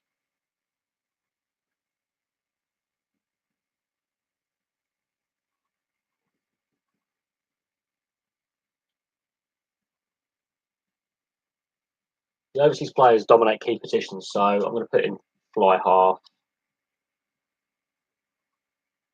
and I'll put in. Let's go for hooker. Let's go for hooker. Okay.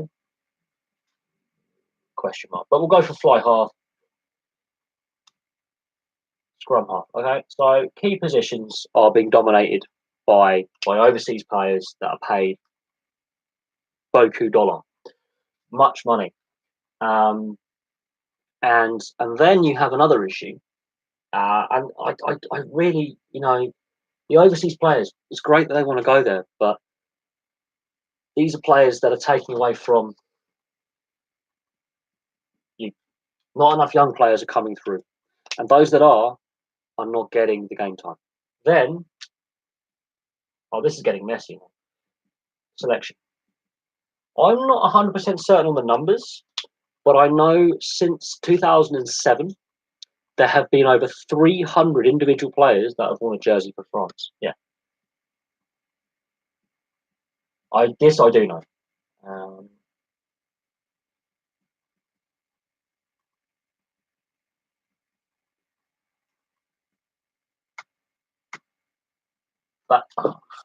That is mad. I do know that over 300 plus players have been capped by France going forward. Now that's sort of arrows and drawing. So, what do you do? Well, this is the first issue: fitness. Fitness is shocking. The fitness is shocking. You look at the amount of games France have been winning at half time, or in the game at half time, and in the second half, the penalty count, the yellow cards, and the score against. Fitness. I've never seen a team blowing after 50 minutes so badly. The key positions: fly half, scrum half. I mean, Bernard Lamaison was possibly the last fly half. Lamazon was probably the last fly half that was a solid fly half. So let's have a look at fly half, shall we? And let's have a look at the amount of fly halves that have played for France that I can remember. Okay, so we're not take we've had number 10 fly half. Okay, we've had Michalak on his day, brilliant. When he's not on his day, les incompetents. So he is a fly half, but he can play scrum half. But he's good one day, bad the next, but he's there.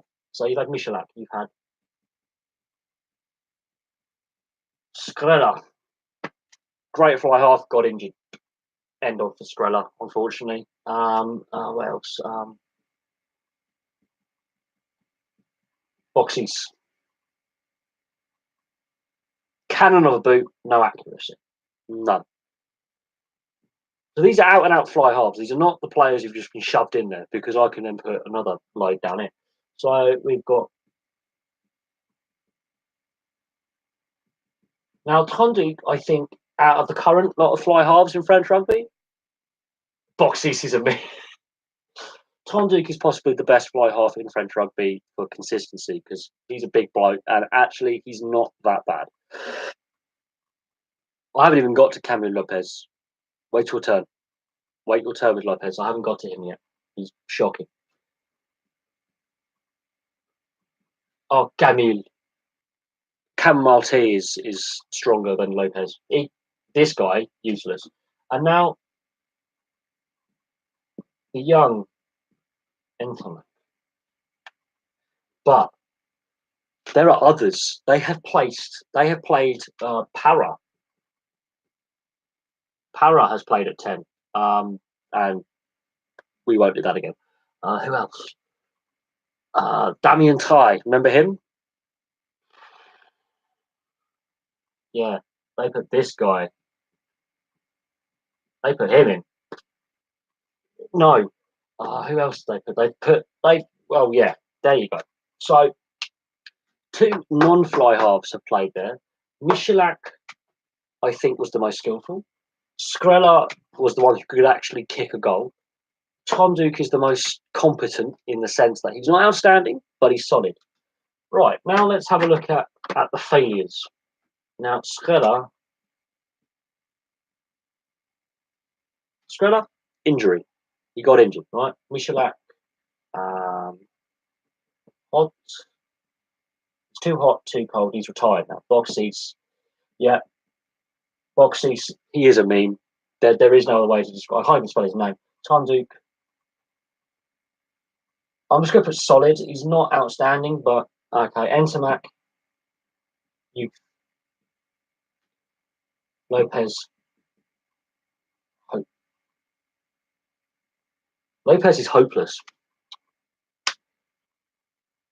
And then, I mean, so how many fly halves is that in a decade?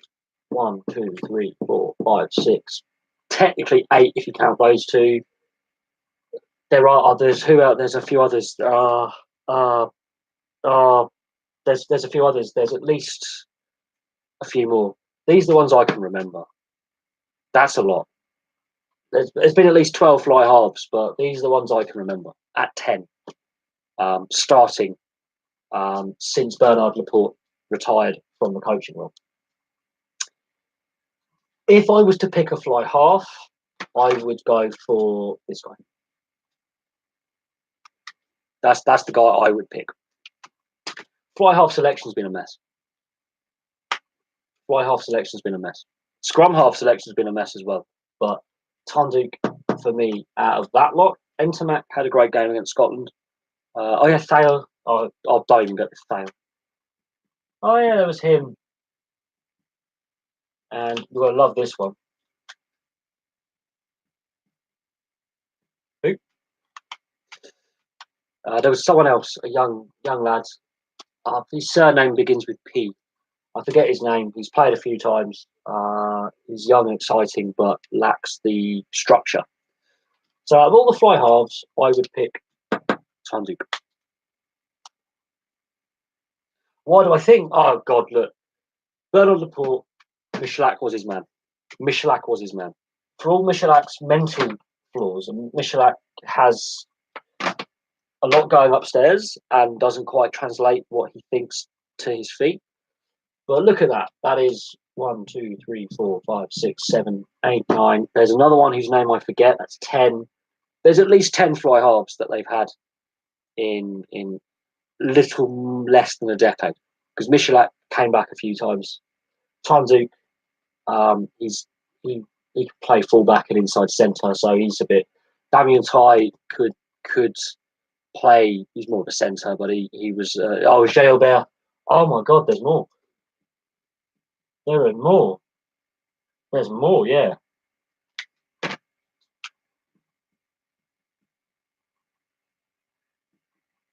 I'm now turning this. Oh, Dumoulin, that's the one. Dumoulin.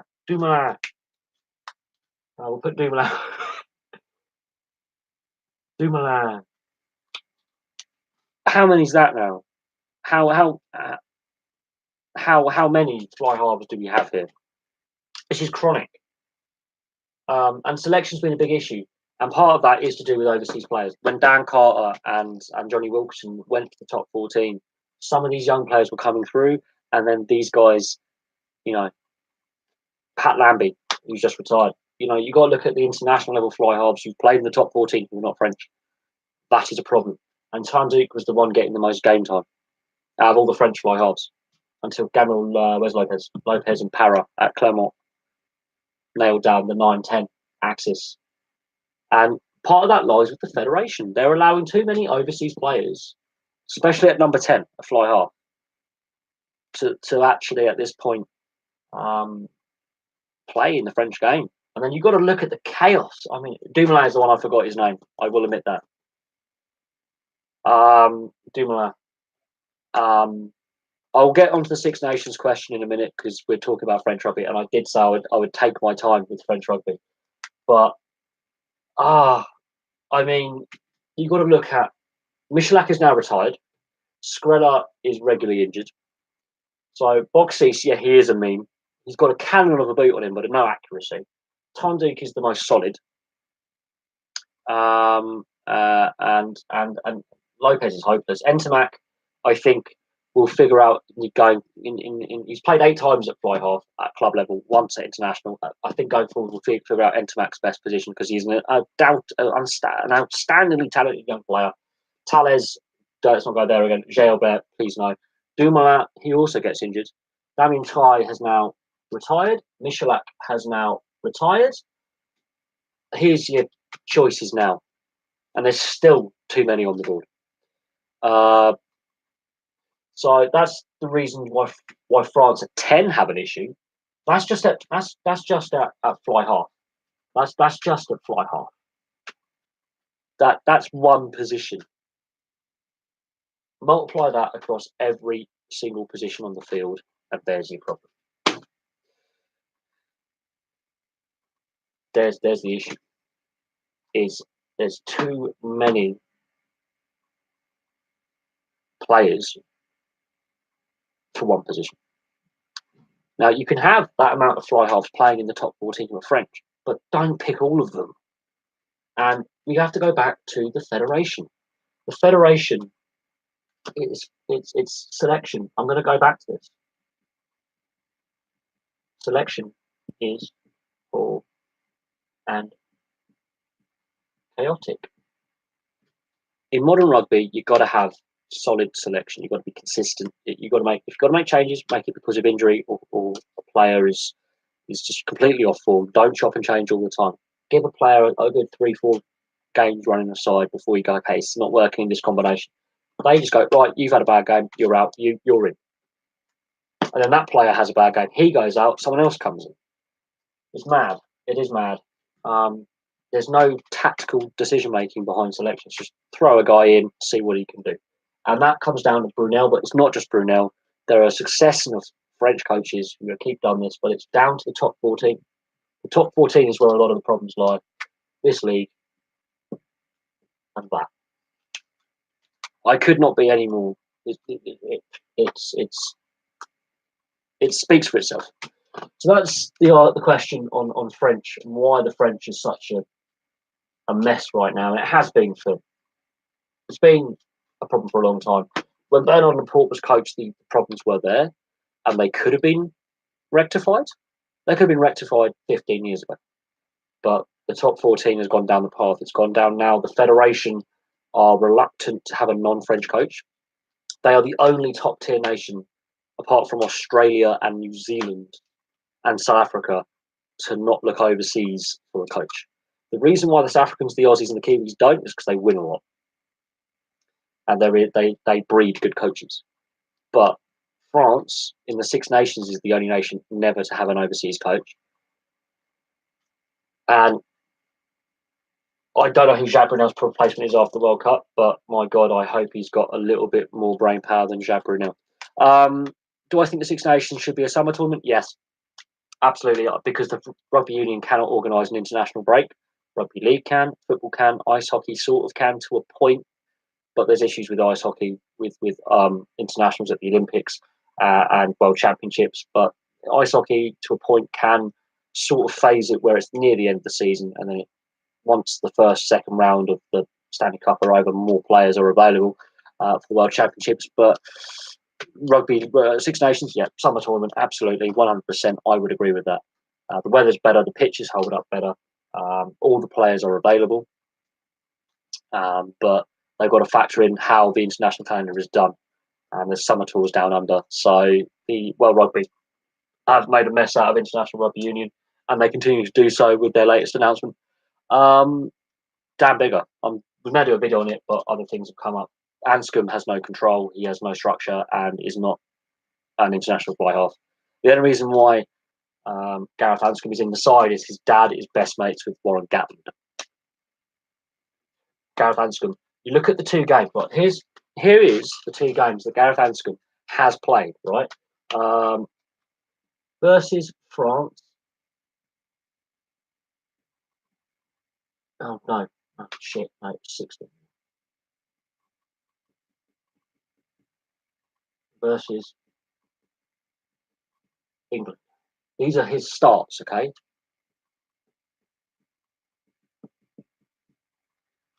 Against England, he scored 9 points. Against France, no points.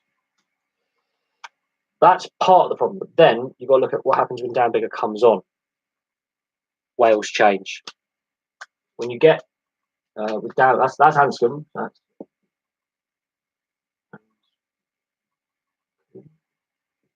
Biggar. I think versus France, I think all 24 points were scored while Dan Biggar was on the field. And against England, both tries were scored while Dan Biggar was on the field. So I think it was 24 points versus France and 14 points versus England. And guess what? Both games were won. Anscombe, but Dan Biggar's not fully fit. If you look at the last 20 minutes against England, when he comes on, his left leg is just all strapping. So I think they need to bring in Reece Patchell or even desperately Reece Priestland, because Anscombe is just, look at that. They scored 3 points for, 26 points against in the games that Anscombe started by halftime. So it's a cricket score by halftime with Anscombe. With Biggar, they were ahead against Italy the whole way. It was a bit of an arm wrestle, but they got through that. But against these two, with Anscombe, nah, they don't look as confident. They don't look as structured in attack. And the Welsh, oh yeah, my review against England, I have been hammered for that. And I will say this: I'm knocking Anscombe. I'm saying Biggar turned the game on its head, which he did. I'm not saying that the game was brilliant. It was crap. The atmosphere, the game was shit. The entertainment level was high, but the game itself, England Wales, shit. Technically, ball all over the place. One up runs. I know I'm going to spend 60 minutes running into a brick wall. That's basically what Wales were doing. England, discipline, can't behave. Again, kills them. So, I could blow a gasket, and I really am pissed off with the negativity from the Welsh fans who can't accept criticism. Dan Biggar's your man. Starting, Anscombe's hopeless. No control. But that's my little rant about that video where I got just a lot of crap from the Welsh. And I really hope Wales lose their next 2 games because I'll be chuckling inside because they're really classed as fans. NHL, I wouldn't pick the Rangers myself. There's my. I'm a Jets fan, so the history between the Jets and the Rangers. But the NHL is what it is. You've got to find a team that you feel a connection with and buy into. The New York Rangers this year aren't having a good year. They didn't have a good year last year. They're going to miss the playoffs. But at the end of the day, the sport should be everyone, new fans and old fans alike. The more you watch, the more you're going to enjoy. But it's been a very interesting season. Tampa are miles ahead. They're going to win the President's Trophy. It's a race for second place, and it's a race for the division titles. Obviously, approving at a rate that's acceptable. The Italian thing is more of a structural thing. I think Conor O'Shea needs to step aside from the coaching role and just go for a director of rugby. I think a lot of people are saying that. But the club game does back up that the improvement is there, and the youth level is backing up that the improvement is there. Treviso, you've got to see what they're doing in the Pro 14. Zebra, to a point, they are more competitive in the Pro 14. Zebra are misfiring this season, but they've won more games than they did last year. So the club growth, the youth level growth is there. I think the issues in place, again, this name comes up. And who was their previous coach? Oh, it's this guy. Part of the issue is this guy, Jacques Brunel. He did a lot of damage to Italian rugby. This guy, outdated techniques and issues with federations. The Italian issue is there, but I think you've got to look at the games they play when they have ball in hand. Their backline is more expansive. I think they're in a transition period because a lot of their good players are senior and over the age of 30. A lot of their leadership core are over the age of 30. But there is some real good green shoots coming through. I think it's a long-term project. Conor O'Shea's admitted it was a long-term project. I honestly think, though, that they've been unlucky in 3 games they've played. They have been, but also some key decision-making. But the real taste will be in the World Cup. The real taste will be in the World Cup. Georgia, no, the World Rugby have come out and have really screwed the Tier 2 nations because there's going to be no promotion relegation for at least another 10 years. And it's yeah. But the Georgians, everyone say, oh yeah, they're ranked above the Italians. Great. Well, rankings mean sod all because rankings are flawed. Also, the Georgians only have a forward pack. They have no backline that is quality enough at this level, at test level. And the issues with the Georgians is most of their players of quality play in France. And as I've just discussed, the French fitness levels are shocking. The French top 14 fitness levels are absolutely appalling. So it's all well and good having a scrum that's basically a top 14 scrum of the year, but the fitness levels are not there. And when you step up the test level, the Pro 14 and the Gallagher Premiership, those fitness levels are so much higher. And you've got to look at the Super Rugby fitness levels as well.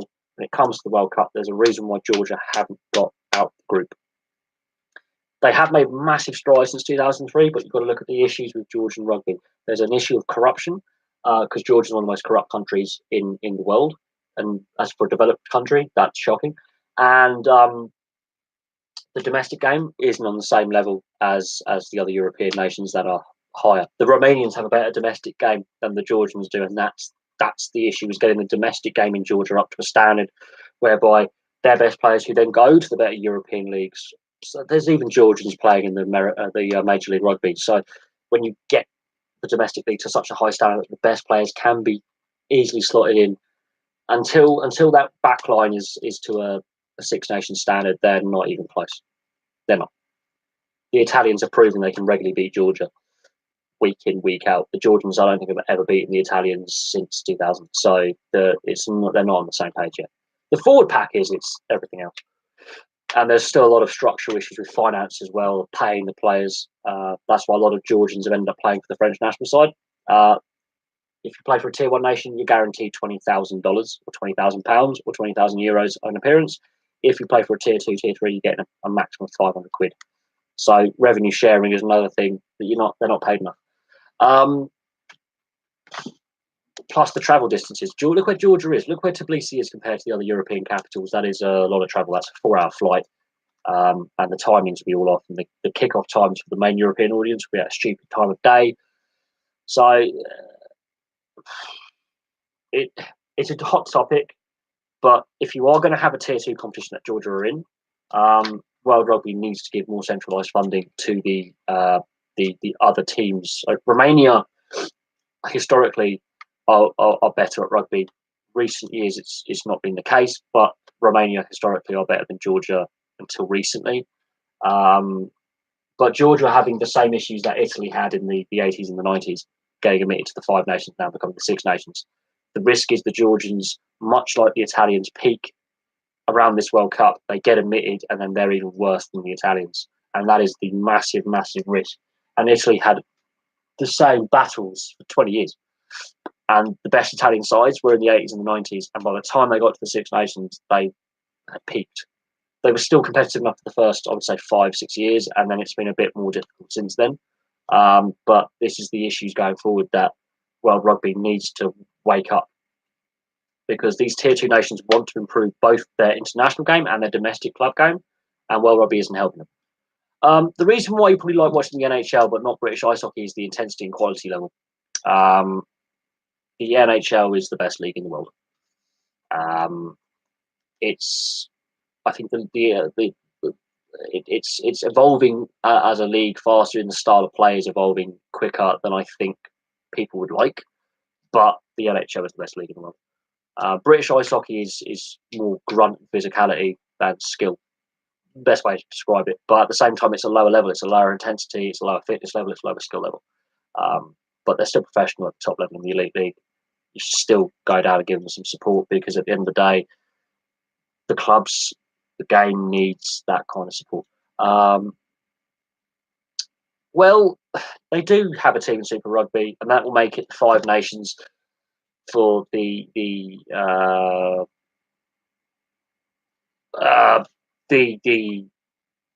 Japanese game. Has got too many overseas players playing for the Sunwolves at the moment, and yeah, the Japanese club game at the Japanese professional league is actually really, really decent standard for a domestic league. I think the Japanese domestic league is probably at a higher standard than the Australian, the South African and Kiwi domestic league, because it actually has corporate funding from all the big Japanese companies like Panasonic, Toyota, Mitsubishi, Kawasaki, all these big motorcycle, car, and engineering firms that we take for granted as, hey, that's a reliable car. They have massive input in the running of the clubs in the domestic league. The Super Rugby franchise, it could be run better. You could have the best Japanese players playing for it, but they are putting in too many overseas players, and that's a problem. That's a problem for Japan. But the domestic game, their actual club rugby, I think, is in a better financial position than any other domestic league in the world. They've got all the massive, big Japanese corporations basically own teams. So Toyota have a team, Panasonic have a team, I believe Mitsubishi have a team, or have funding from those big organisations. So their domestic game is in really good shape. The Super Rugby franchise, the Sunwolves, hey, look, it's a step in the right direction. I think the Argentinians were ahead in their development by a good decade over the Japanese with the World Cup 2007, and the fact they've regularly got to the knockouts in the World Cup and they have a culture and a history of rugby union in Argentina and Uruguay as well. But the Japanese, I don't think they're quite there yet, but we'll have to see how this World Cup goes. I think there is a long-term plan there. But the issue with the Super Rugby is it's and the Rugby Championship is heavily favoured and weighted towards New Zealand. It really is. It really is. And it's actually harming the game rather than helping it. I think the way World Rugby is sucked up to the All Blacks for 30 odd years, it's really actually damaging the international game rather than helping it. Plus, the All Blacks, half their side, can play for Tonga, Fiji and Samoa. And it's because they can pay them. So we have to look at international rugby selection rules and why the tier 2 nations are being harmed by this latest proposal from World Rugby, and why I suppose we could say it's to keep the All Blacks on top. It is. World Rugby is. It's like football with Brazil getting the World Cup 5 years ago, and the issues surrounding that World Cup and some of the stadiums being abandoned and all sorts because Brazil excels. If you look at the Super Rugby format and you actually look at the Super Rugby competition, you've got 5 Kiwi teams, 4 Australian, 3 South African, 1 Argentinian, 1 Japanese. They weren't forced to close down a Super Rugby franchise. Every other nation has been or is limited. Also, you've got to look at World Rugby. Ring fencing the top 12 means the All Blacks and Pacific Islanders won't get that big money test against the All Blacks. They won't get that highlight reel test against the All Blacks. So Samoa, Tonga, and Fiji, they want to test themselves against the All Blacks, especially the Tongans and the Fijians, because they really are the top 2 out of the 3. The old Pacific Nations Cup, which is now defunct pretty much, used to have Canada and the USA, and the Tongans and the Fijians really gave the Canadians, the Japanese, and the Americans a real bloody nose a lot of the time. You take the Canadians and the Americans, put them in the American Rugby Championship, devalues the Pacific Nations Cup massively. Japan, obviously they've got the World Cup, so they're playing a lot more internationals against top tier 1 nations because they're now technically classed as a tier 1 nation alongside the US. The Fijians and the Tongans, they've lost some of their regional rivals in that sense. But the Tongans and the Fijians are getting more auto internationals now against tier 1 nations. Samoa are a mess, but so it's basically what's going to happen is with this new proposal from World Rugby about ring fencing the top 12 international teams is, more of these Fijian and Tongan players are going to be lured by the Kiwis to play for the Kiwis and the All Blacks, thereby the best players in the world, some of whom are South Sea Islanders, are going to still play for the All Blacks rather than their domestic nation. Therefore, the All Blacks are stronger. It's a complex situation. What's better around international football, international rugby? Well, international football can at least organise international breaks. Rugby league can also organise international breaks, but it's badly run. Rugby union was really well run until recently. It's only been in recent times that questions have been raised about the structures of World Rugby and the same issues keeping raised year in, year out, and it's to do with the amount of games played, the international calendar, the future of the Lions tours, which are brilliant, by the way. They should go to Argentina at some point. That would be amazing. Or Japan. They really should. I think that's fully deserved. There's a lot of questions being raised about a variety of things, but FIFA and international football has got a lot of issues, massive problems. World Rugby has got. I wouldn't say either's better run. I think they both have different issues, and they both have structural problems. I would say World Rugby is possibly less corrupt because it is, but there's still issues with World Rugby at the moment. There's a lot of issues with World Rugby, and a lot of that has to do with the international game. But also, you've got to look at the club games. There's a lot of financial problems at club level. Again, it's all well and good saying a Pacific Island tour, but Christ, they haven't even gone to Argentina yet. So it's one of them. The Lions haven't even gone to Argentina yet, and they're now in the Rugby Championship. So again, it's something that all the international I mean, if the players are coming out and saying, look, the system as it is not great with international games, but it's better than what you're proposing, it says a lot. It really does. But what I find funny with the Six Nation promotion relegation thing with Georgia is when Italy aren't the bottom team in the Six Nations, those arguments to have Georgia admitted to the competition go away, because the other tier 1 nations, France, Scotland, Wales, Ireland, and England, if one of them were to get relegated and Georgia replaced them, that would be an outcry. That can't happen. But Italy, oh no, we don't. Well, that's fine. So even if Georgia do get to the Six Nations, when they finish bottom every year, they'll be called to relegate them out straight away. But if it's Scotland, France, Ireland, Wales, England, those calls disappear. They do. So there is an old boys club when it comes to Test rugby, and I do think we need to discuss changing it up somewhat to, I wouldn't say match football, but change it up. Maybe have the Six Nations every 2 or 3 years, so every 4 years, like a World Cup cycle. So World Cup, Six Nations, World Cup, possibly, but the Six Nations is vital to the revenues of the Northern Hemisphere nations. Or have a European version of the World Cup. So every 2 years, instead of having the Six Nations, you have a Europeans like tournament. And of course, England, Ireland, Wales, and Scotland, France would dominate, and Italy would dominate because they're the 6 European nations. But have a European style similar to the World Cup, possibly 12-team tournament. Romania and Georgia will be very, very competitive in that. The Germans will be very, very competitive in that.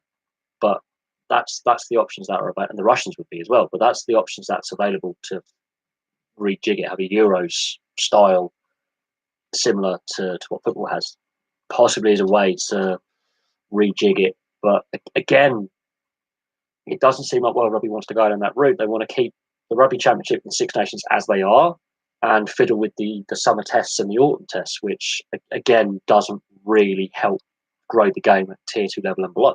Because Namibia have come out and said that they were concerned that they wouldn't be able to field a team for the World Cup that they qualified for.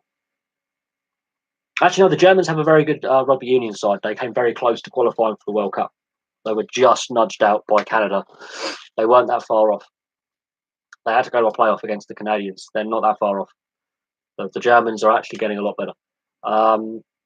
Do I see it? It's one of the few options open. But that then means a longer tournament and more rugby played by players, more games. So I don't know. I really don't. I think we might have reached a limit where it's at as big as it should get. But at the same time,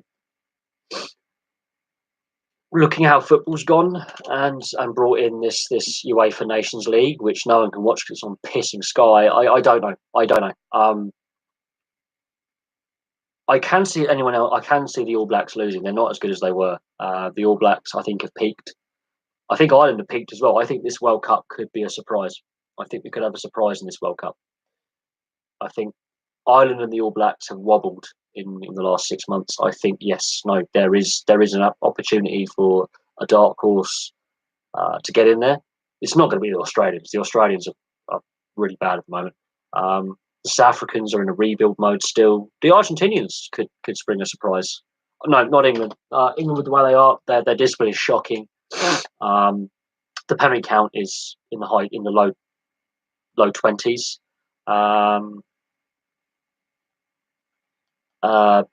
But I think England have got too many structural issues within the domestic game, and England I'm not even sure about Wales because they're playing so badly right now and winning, but that can't continue. You cannot continue to have these second half comebacks because you will get put to the sword by Southern Hemisphere side. They will go, right, okay, fine, we're going to hammer you, because if you're constantly leaving it, the Southern Hemispheres will push you on the line. And Wales have actually lost to Japan, so let's not say Wales are great here. They in this last World Cup cycle they lost to the Japanese. If the French can play like they did against Scotland for the rest of the year, the French can do anything. The French can do anything. And when it comes to the World Cup, the French wake up. Yeah, the Scots have lost to Tonga, and Tonga are a good side. I think we may see a South Sea Island nation like Tonga get to the knockout stages, much like I think Fiji did once, and really give two fingers to World Rugby, trying to keep them down. I think this World Cup could be open because Japan in September is actually still very hot and humid. I remember when the World Cup was there, and that was earlier in the summer. But the World Cup in Japan, that's going to be a brutal encounter. That is. I think Fiji got to the quarterfinals in 2007, yeah, and the Irish were terrible in 2007. They were absolutely shocking. No, this World Cup I think is more open than any World Cup. I think the All Blacks are human. In the Rugby Championship last year, the South Africans exposed them. Obviously, Ireland exposed them and beat them twice in 2 years. Actually, I think the All Blacks are not as invincible as they would like to be. and I think cracks are appearing. And I don't think Bowden Barrett, even sorry, Brad Barrett, Bowden Barrett is as structured to fly off and as good as fly off as Dan Carter and Luke Donald. I don't. I think the All Blacks are actually vulnerable, more vulnerable than people realise. And I think Argentina could just go sod it. When it comes to World Cups, we come together and we go for it. I do think we're overdue an Argentinian explosion, but Argentina, the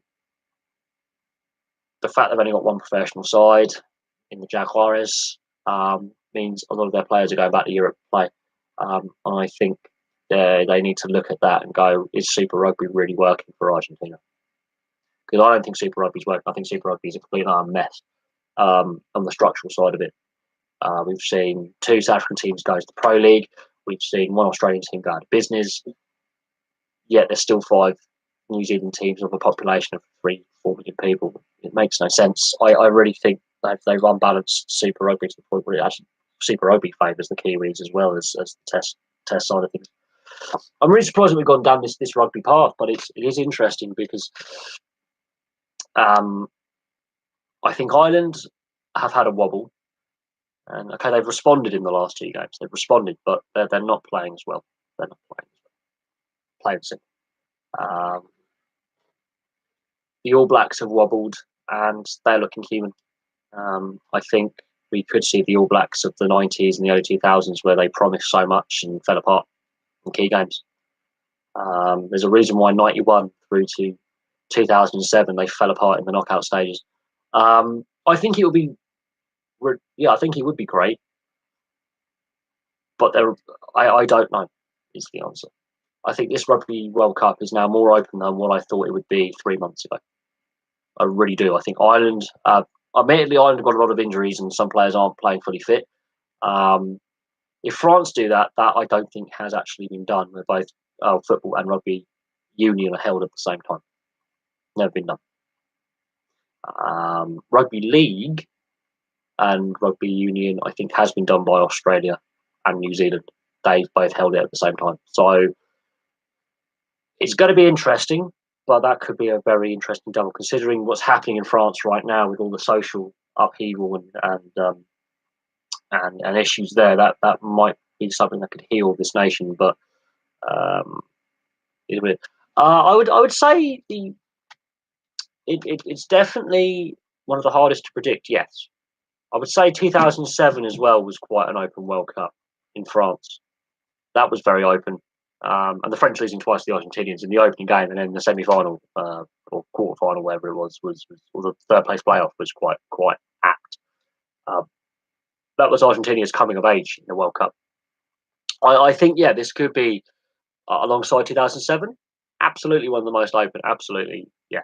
But I think there are so many tier 1 nation sides that have got so many problems structurally right now that a tier 2 or several tier 2 nations could really upset the apple cart and really give 2 fingers to World Rugby's latest announcement on Test Rugby. I think that could be the ultimate insult and the ultimate comeback. I think there's some tier 2 nations in here who really could upset the apple cart, with some tier 1 nations really struggling at the moment for a variety of reasons. And the French, that's going to be interesting to see how they do, because with what's happened in the Six Nations, with that battering by England, I've never seen a French side play so bad, apart from the World Cup in 2015 with the Kiwis, hammered them in the quarterfinals. This French side are in trouble. The French right now are in serious trouble, and I just don't know. I don't know what's going on, but there's actually a lot talking about Mr. Jadon Sancho to do with his signing for Manchester City. They're investigating his youth contract at Man City, much like Chelsea have had their issues with youth contracts. Jadon Sancho, the FA are looking into him, and FIFA. Man City are in a lot of trouble. They've done their Radradra, Semi Radradra. I loved it. I think he was much better in the NRL as an NRL player. Was brilliant. I'm I'm not 100% sold on Radradra as a Union player. Defensively, he's not on the same page as everyone else. But Radradra is an outstanding talent, ball in hand. I mean, I remember his last season in rugby league in the NRL, playing for Parramatta. He created a try by passing the ball while he was on his head. And he been tackled. He's rolling forward, and he's on his head, and he pops the ball out whilst he's not facing his teammate. He's on his head. Radradra is a outstanding athlete, but I think he's better as a rugby league player personally. Man City do a lot not the right way, and what I find funny about Man City, and this is where people are saying, "Oh, this is brilliant side. Look how they've done." They can't fill the Etihad. It's called the empty Etihad for a reason. It's only half filled half the time. They actually pump crowd noise into the stadium for TV to make it seem like it's more filled than it actually is. The club was bought in 2007, didn't win a trophy till 2011, so there was a 4 or 5 year period of them wasting money really badly and not being very good. The sponsor is the owner's brother. The Etihad Airways is owned by the guy's brother, Sheikh Mansour's brother. So that's a bit of breaking of FIFA financial fair play rules there. There's a lot of going on with Man City that behind the scenes isn't great. There needs to be more transparency in a lot of things. And the issue with football, and I'm going to say this about rugby as well, and rugby league and ice hockey and all sports, is this.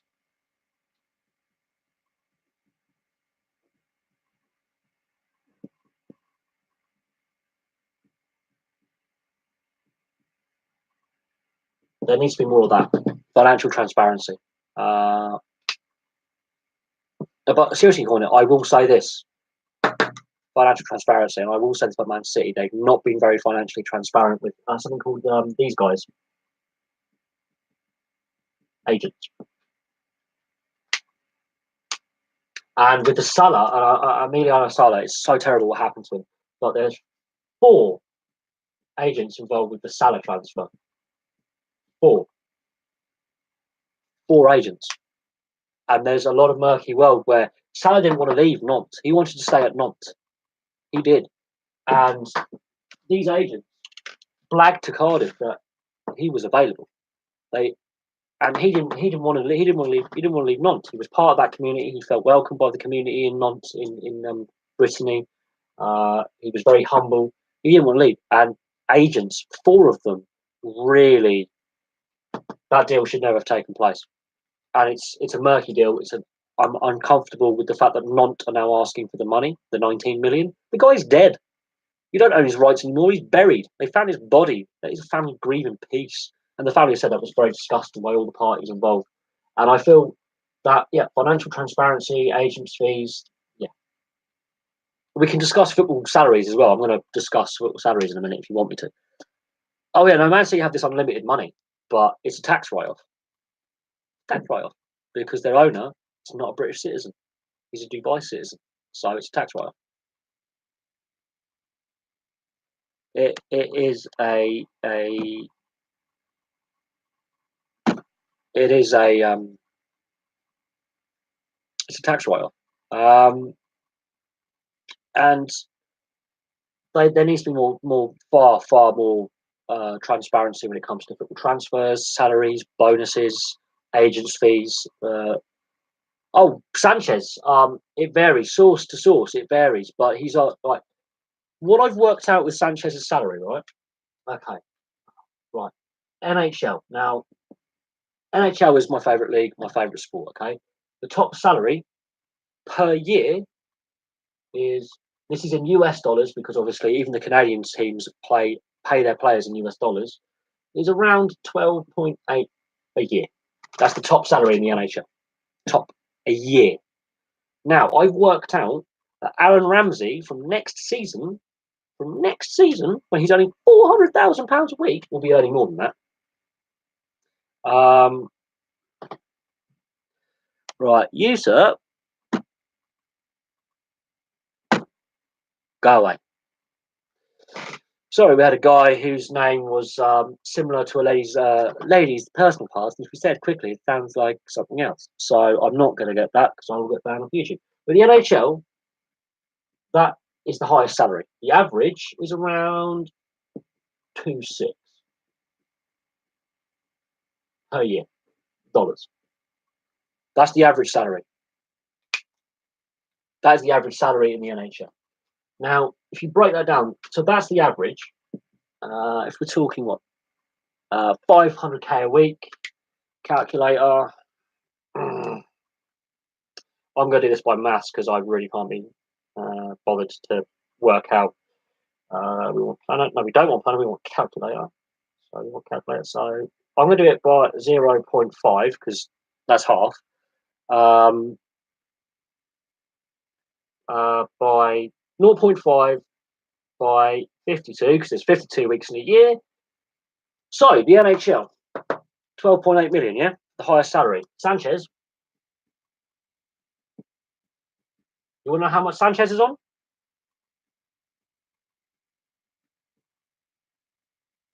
That's what Sanchez is on, 26 mil. Aaron Ramsey, I think, is on. I think Aaron Ramsey's on 100 grand less. So you just take 100 grand a week off. That still works out about 20 million. I think I worked out as 19 point something. If I include bonuses from what I've read. So yeah, that's Sanchez. He's on because the dollar to the pound is nearly equivalent now. The dollar to the pound is nearly equivalent. So in dollars, I think that's what? I think that's 30 more. I think that's 30 mil. I know Aaron Ramsey signed for Juventus from next season. So Juventus will be on 400,000 euros a week or something like that, something equivalent to that. The top earner in the NHL is, I think, still Connor McDavid. Bear in mind the tax rate is 50% in Edmonton, or 56%. So he actually doesn't earn half that. He doesn't. He doesn't even earn half of that. Half that goes in tax. But the average salary is 2.6 million in the NHL. Sanchez is on around about 30 million. Work that out. That's what a Premier League player is worth. Now, and even with the NHL salaries, there are calls to make it more transparent. What's Mesut Ozil on? I think Mesut Ozil's on like 150, 200,000 a week, something like that. I wouldn't be able to comment on Ozil. I'm not an Arsenal fan, but these are the ones that are known to be public. Approximately, we can debate on bonuses and that's not including bonuses for goal scoring, clean sheets, winning trophies, all that. That's not including bonuses. But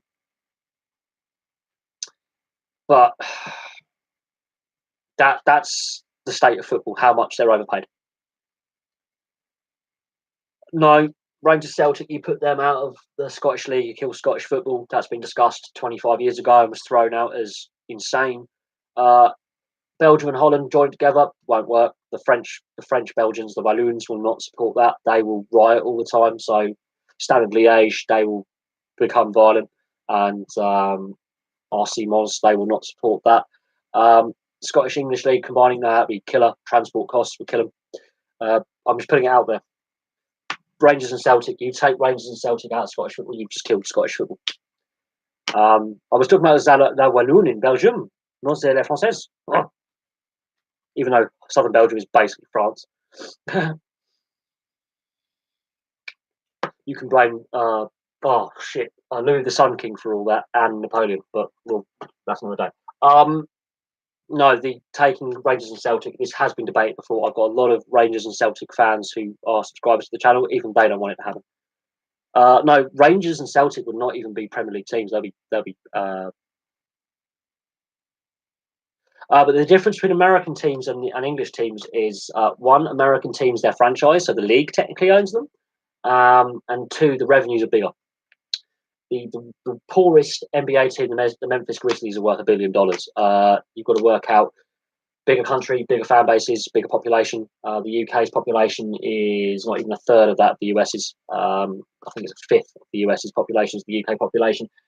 You've also got, bearing in mind, the average salary is less for fans, so you can make um, less money. The way the American market works is you have billionaire owners who can afford to pay the players a lot of money, and also those expenses are classed as a tax write-off because it's not their main business. So you could be a fraudster and own a North American sports team and class as a tax write-off, and then get a tax rebate from the IRS to top up your earnings. That's why the American system works differently. It's franchised. It's tax write-off for the owners. Your team can be hemorrhaging money, but the team is technically owned by the league. You franchise it. The UK is the size of the state of Florida or the state of Alabama, something like that, South Carolina, in area size, maybe a little bit bigger. But yes, the population is very concentrated here. But in the US, air travel is dirt cheap, and all the leagues are franchised. So the league technically owns the team and leases the rights of the team to an owner, the franchise owner. Why are Swansea in Cardiff?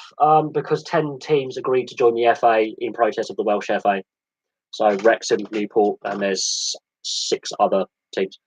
They have played games at Wembley, have the women's football team. But again, it's to do with availability of ground because Tottenham at the moment technically are borrowing Wembley because they don't have a stadium. Because their stadium is meant to open tomorrow and it's not. So Tottenham are technically homeless and they're renting Wembley like the dirty squatters who won't leave. Swansea and Cardiff, long-standing issues with the Welsh FA. The Welsh FA do not have the money. There are 10 Welsh clubs in the FA system. That includes in the non-league. You've obviously got Wrexham, Newport, Swansea and Cardiff. There are others who play in the English system. There's an English team playing in the Scottish system. There's Berwick. Berwick play in the Berwick upon Tweed. Yeah, Berwick, they play in the Scottish league system. So it's a mismatch. But if you look at Welsh football, how good is it outside of the Welsh clubs that are in the English league system? It's pretty shit, isn't it? Because you've taken the 2 biggest clubs out of Welsh football and put them in English football. But the Welsh clubs that are in the English league are generally in the areas that had high links with England before, historically, where the English crown has actually ruled, and they're not technically historically part of Wales. It's hilarious. It's complicated. It's historical. The Welsh FA have mismanaged the Welsh game for years, but it is what it is. You asked the question, but Swansea, Cardiff, Wrexham, Newport, and I forget the non-league clubs, but there are others play in England. It's a long-standing historical thing. It's to do with they voted against the Welsh FA or something. I do not know the ins and outs of it, but they decided to join the English league system. Also, you've got to look at the Scottish system. They have a different system of policing. They have a different system of court, law and order. There's all sorts of other issues. Tottenham Hotspur, yeah, Tottenham. I've been very critical of their stadium rebuild and the fact they've handled it really badly. They also haven't had the success to warrant a stadium rebuild. So they want to have this big, supersized stadium where they can play the NFL. But they've got no trophies to put in that trophy cabinet for 10 years. So it rings hollow when they don't bring success to that stadium. Because Arsenal, all those trophies before they moved to the Emirates, they've only added 3 trophies since moving to the Emirates. So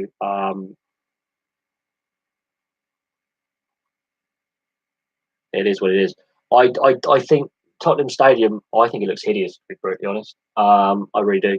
I think most modern stadiums look fuck ugly. Um, and hey, the amount of money they're over budget, that's a lot of debt. And the NFL were meant to play games there this season. They had to go to Wembley, didn't they? And the Oakland Raiders could play their whole home stand this season at the new Tottenham Stadium, but that's open to debate whether they are allowed to or not because they haven't got a stadium for next season. So that's an interesting one. Molineu's been modernised, but it still looks like an old school stadium. It's just been modernised massively. I like Molineux. I'm not a fan of modern, circular, anal, boring stadiums, which are just a bowl. I'm not a big fan of them. Really not. Never have been. They all want to be like the Stade de France, and none of them. They're all dreary. It's very similar. Atmosphere sucks. I like a good old fashioned stadium. Or stadium design, but with modern stands, of course. But it is what it is. I like Vicarage Road at Watford. I've been there a lot as a kid. I've been to Brentford a lot as a kid. There are certain stadiums that I have seen change. West Ham, yeah, they really made a mess out of leaving Upton Park and going to the Olympic Stadium. But obviously, the Olympic legacy, they had to have someone fill that stadium. Tottenham wanted to have it, but West Ham got in there with legal challenges from Leyton Orient. The whole thing's a mess, and the fans are pretty pissed off as well. The West Ham fans aren't happy. West Ham fans are very, very frustrated with a lot of things at their club. Have been for quite some time. The ownership of West Ham is dodgy. Gold and Sullivan, yes, yes, the Dildo brothers. Old Trafford's been built up stand by stand. They've done that over a long period of time. They've really done it a long period of time. Same with Anfield. Goodison's going to be replaced, which I think is wrong. I think they need to do it like they've done with Anfield, but they don't want to. I don't know what. But the way they did Old Trafford, the way they've done Anfield, the way several clubs have done their stand at a time, build it up. It's quite good. But it is what it is, really, isn't it? At the end of the day, I think it's a pity Main Road's gone and it's now the Etihad, or empty Etihad, as I would call it. But I've been to Anfield. It's in the middle of a very rough area of Liverpool, though. I mean, I think that's the problem with Anfield and Goodison. There, Liverpool is a city beset by social issues, and I've been to Anfield. But I think a lot of stadiums, they all look pretty shit from the outside. I'm not going to lie. It's the atmosphere inside, I think, that's important. But yeah, and Ibrox doesn't look nice from the outside, but inside it's the atmosphere. Best looking stadium in Europe. I would say the old Stadio Shamanish in Bilbao. I think for me was the old San Manesh in Bilbao for Athletic Bilbao. I think that was the best football stadium in Europe till they knocked it down and rebuilt it, which was just sacrilege for me. But the old stadium was crumbling. It was 100 years old and it was falling apart. I've been to the San Siro is another one up there. The San Siro or the San what's it in Bari? Is it the San Nicoletto in Bari? I think that's a nice stadium built for the World Cup in 1990. Craven Cottage. I've been to QPR. I've been to Loftus Road. Craven Cottage. I was meant to go with a friend and watch a Blackburn Fulham game about a decade ago, and that one corner was frozen, so the game was called off. They couldn't melt the corner. It's mad. Oh no, the sound. I mean, Milan. When you go to Milan, it's a beautiful city, but God, the stink from the River Po. Oh, it's the soil. It's the undersoil. It's the valley of the Po. There's a lot of industrial waste in there and a lot of shit, and it does stink. I'm not gonna lie. But the sound here is beautiful. The Stadio Olimpico. Inside is nice, but outside is. The old Stadio Flaminio Rugby Union Stadium in Rome on the outside looks like a Roman ruin. It really does, and it now has turned into one because it's falling down. There are arenas and stadiums are an interesting debating point on like what's good, what's not. The best rugby stadium, the Parc des Princes in Paris, I think is a better stadium than the Stade de France. But it's an older stadium and it's a bit outdated now. I would say it's a difficult one. Actually, that's quite difficult. I would say Murrayfield is possibly. Oh yeah, PSG. Yeah, the old Parc des Princes. Yeah, I would say Murrayfield possibly. You could say is one of the best international rugby stadiums. But there are so many great stadiums. I have been to Twickenham many times. I've been to the Stoop. I've been to Twickenham before the South Stand was made part of the whole bowl, when it was actually the separate South Stand. And that was an amazing stand, the South Stand. I miss the old South Stand. It really made Twickenham unique in having a three-quarter complete stadium in the South Stand. I can actually remember when the South Stand was finished. Bellevue, oh God, there are so many. Talking about stadiums, it's mad how some of them have really hit hard times. The Stadio Flaminio, they were meant to refurb it, and then they went, nah, fuck it, we'll leave it to fall down. And it is, and it's turned into a Roman ruin. And the Stadio Flaminio is a beautiful stadium because it is so higgledy-piggledy and mad. But it's now a Roman ruin, and that's a shame because that was a great little rugby stadium, and it was a beautiful little stadium, but it's fallen on harder times. I've been to Fratton Park.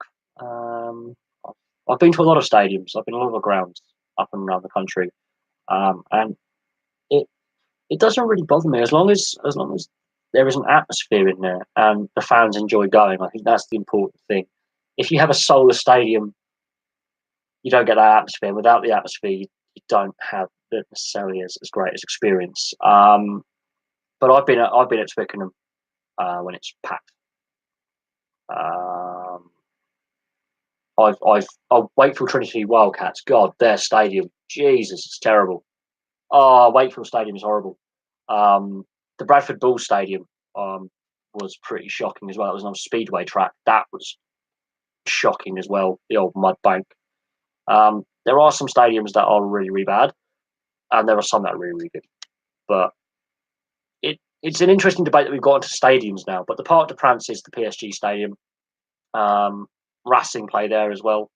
So it's a multi-use stadium. It used to be the French national stadium until the Stade de France was built for the '98 Football World Cup. There's some really nice stadiums across Europe.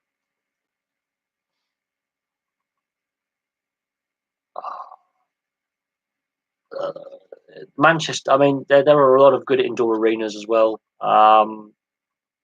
There's some interesting ice rinks and ice arenas. Some are better than others. Some have got better facilities than others. Some have got better layouts than others. But no, the Mercedes-Benz Stadium in Atlanta, I'm not a fan of having enclosed pitches. I like them open to the elements. It makes it more of a test when it comes to I don't think basketball won't work outdoors because of the surface you have to use.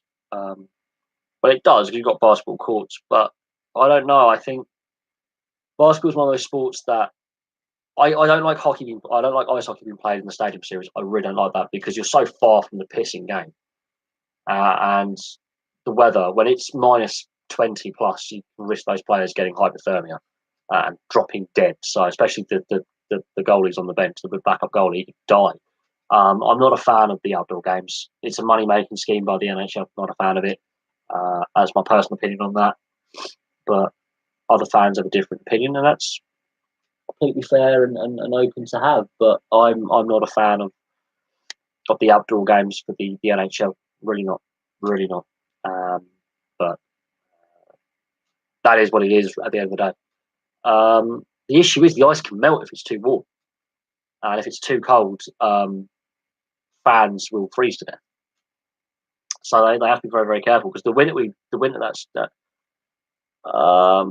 some sports, yeah, some sports you are definitely indoor sports. Some sports are definitely outdoor sports. I don't like the closed roof stadiums. I don't like AFL at the Etihad in Melbourne. I do not like it with the roof closed because it takes away from the challenge of the conditions. You know, it takes away the challenge of playing outdoors in changeable conditions where you really have to use your skill set to to play at the higher level. Um, I think that's what test matches are all about. That's what testing yourself at the highest level is all about. If you're playing indoors, then you take out the weather. The weather is always something that is amazing. Yes, I have seen the Mercedes Benz on TV with the roof closed. I think it was closed for the Super Bowl. It is an amazing structure. I just don't like enclosed stadiums where you're indoor. I really don't. I like it open to the elements. I think it creates a different challenge for the players competing. It really does. But that's me. Yeah, well, the Manchester rink is actually in Altrincham, and there are issues with Manchester Storm having money going forward. There's a lot of issues, hence why the Manchester Phoenix went out of business, and that's a complicated issue that's dated back 10, 15 years. Yeah, I only watched 2 minutes of that Super Bowl, and I would much rather have not. I technically watching that 2 minutes of the Super Bowl means I have not missed a Super Bowl since 2004, which is mad because I watched 2 minutes of it, but I wanted to watch some of the Super Bowl. But I was following on Twitter, and that the negativity coming out of American fans. To be honest, I'm not a big fan of NFL anymore. I used to be. I think there's so many issues with the NFL on and off the field that it's getting to the point now with the Colin Kaepernick situation. That's grubby hush money for me. with the way they dealt with the CTE lawsuit, dragging it out for as long as they did. That's not great. There's a lot of scandals to do with player behaviour, steroids, a whole host of issues. Um, uh, but no, that Super Bowl was shockingly bad. Uh, the Rams just decided to not have an offense, and the Patriots bored everyone to death. And then the Maroon Five the Maroon Five halftime show was just painful. Oh my god.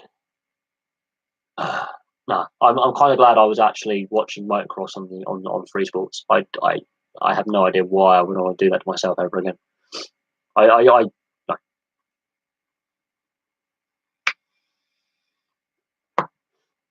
many people just watch the NFL Super Bowl for the halftime show, and that is just a joke. Um, it's all to do with money. I'm not a big fan of the halftime show.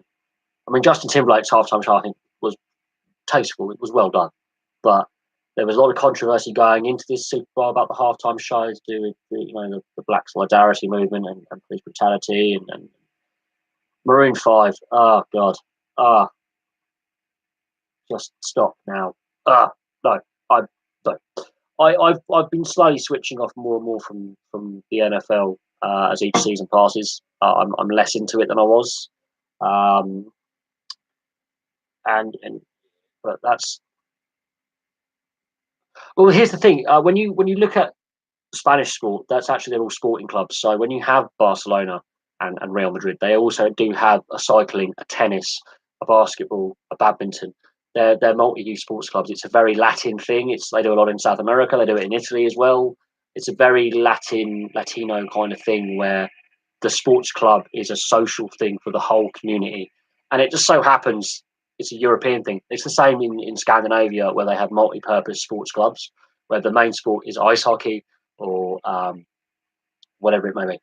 Uh, so when Fenerbahce or Besiktas, their main sport's football, but they will also have a boxing gym, they will have a cycling club, they will have tennis, badminton, squash, wrestling, whatever it may be, but the main sport is the main sport. Yeah, $5.2 million for a 30-second advert. It's mad. You could buy a League Two team for that kind of money. But no, I do think that there are massive issues with uh, American football. Massive issues, massive issues. But I think North American sports have a lot of structural problems that we don't have here because they are franchised. Um, Basketball has issues in the UK for a variety of reasons, partly funding. The Olympics, they withdrew funding for the basketball team after the 2012 Olympics. So at the end of the day, another idiot getting blocked because we've got another troll. No, at the end of the day, there are some people who have just too much money. Absolutely. I think the issues with North American sport compared to European sport are different when it comes to governance and growing the games. What we've seen in the MLS, we've seen it with American rugby now that is being resolved with Major League Rugby coming in. But some of the issues are very structural. Some of them are to do with the league structures being franchise rather than club based. But there are a lot of issues within North American sport, absolutely, and they will take time to resolve.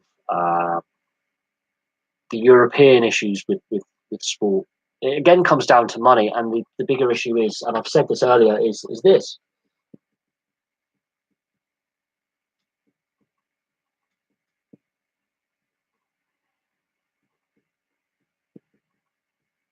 It's financial transparency.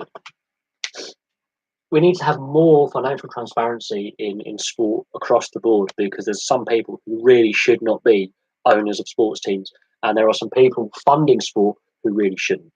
And we've seen it before, and we keep seeing criminals using sport to launder their dirty proceeds. And another one is agents and the role of agents. And what we've seen is agents. there's a big investigation in France, and it's still ongoing. When the channel was in its infancy, I did a lot of videos on Newcastle United and a tax fraud investigation, and that's down to that. There's no transparency for agents. Baseball players, there are some baseball players on big money. There's some basketball. I think basketball is they're the best paid. The NBA is the best paid on average. Major League Baseball has got a lot of problems. No, All Elite, no. Winding Soddle. TNA tried. WCW was beating WWF back on the Monday Night Wars, and that got destroyed. But I was discussing this the other day with some friends, actually, on Wednesday. I was discussing pro wrestling. It is off topic, but it is interesting. When you have a dominant organisation that wants to dominate, it's bad.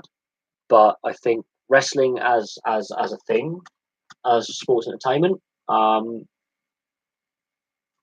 it's dying. It is dying. Wrestling is definitely down the tubes. It's not where it was 20 years ago, and I think Vince McMahon and WWE, WWF, whatever you want to iteration you remember it as, because I'm old enough to remember it as WWF before 2004, 5. It's been going downhill since the end of WCW. I don't see them going out of business per se, but I do see pro wrestling is in a crisis right now. There's issues with bear with me a second. I need to get a pen. We've got issues with this.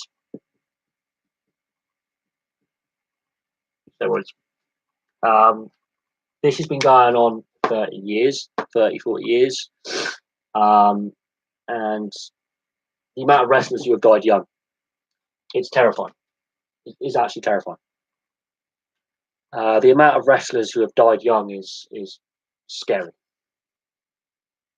It's absolutely scary. And I don't know what can be done to arrest. The average age of an ex-wrestler is, before they die, is around 50 odd. They die a lot younger than most contact pro sportsmen. And ice hockey and rugby union, rugby league players are dying in their 60s and 70s. Wrestlers, 40s and 50s. It's because of that. It's because of steroids. We saw in '94, Vince McMahon was charged federally and had to give evidence in front of a federal court to do with the steroids trial. And he could have faced a lengthy spell in Fort Leavenworth. No, Eddie Guerrero died of a heart attack brought on by steroids. Chris Benoit murder-suicide. There's been a whole host of others. Whole host. Eddie Guerrero was, as a kid growing up, was my favourite wrestler. I lie, I cheat, I steal, I did not hit. And I had a bit of a mullet. I had an Eddie Guerrero mullet at one point. But no, Vince McMahon in 1994. And this was not just Vince McMahon getting put there, because there was a lot of pro sports involved in this trial. Was the steroids, federal charges. It was a federal trial because there were federal charges, not state charges, because it's to do with narcotics. You have to look at the '94 steroids trial, and this is a defining moment. The next defining moment, not Eddie Guerrero, is this guy.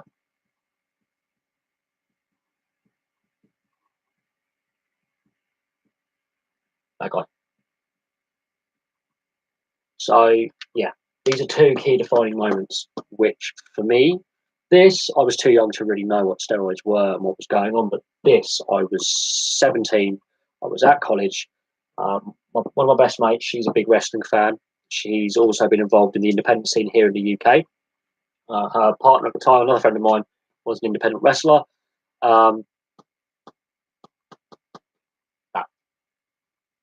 That is where, for me, I was done as a hardcore wrestling fan. TNA comes along. I watch a bit of the Impact. Okay, but it's not the same. You can definitely see that the industry has changed. But then you got to look at the steroid trial itself was more than just WWF, Vince McMahon, and the federal government of the US under Bill Clinton. It was a much darker thing to do with collegiate wrestling, which is Olympic sport, and the issue of steroids within sports entertainment, which is what is now come out, and pro sport. Hulk Hogan, yeah, you can definitely see the difference. You can also see issues with the prime example is Randy Orton. You want to see a wrestler, or Brock Lesnar. Brock Lesnar has failed several doping tests when he was in UFC. Randy Orton's failed the wellness policy more than 3 times. It's still there. I'm just gonna put that out there. Yes, and Vince McMahon's wife is a Republican. Just putting it out there. There are issues of allegations of improper conducts, welfare, the welfare of the wrestlers as well. I don't like UFC either. I'm more. I don't really like Bellator, but I think Bellator is possibly the promotion that is cleaner and has a better reputation. But UFC is a joke, sick joke. There's rampant steroid misuse in there, and other issues within UFC. A lot of problems. UFC is everything without McGregor. McGregor is helped grow UFC, but at the same time, he's killing it. Boxing. I've got a friend who runs a boxing gym. My friend Darren, he runs a boxing gym. I've got my mate Mai runs a mixed martial arts boxing gym as well. So I've got links to the boxing world, but at the same time, we have seen some boxers and mixed martial artists die young because of head injuries. I don't know. I've got friends who are involved in the mixed martial arts and boxing worlds. There is issues even in their gyms with steroids, and so I'm going off it. I really am. I'm going off it. I've done my fair bit of sparring. I've done a bit of kickboxing. I've done a bit of Wing Chun. There's only so many blows your head can take before you go to this. I've got, as I say, friends who are actively involved in those sports, but at the same time, I think the direction that some of these sports is taking is not a great direction. For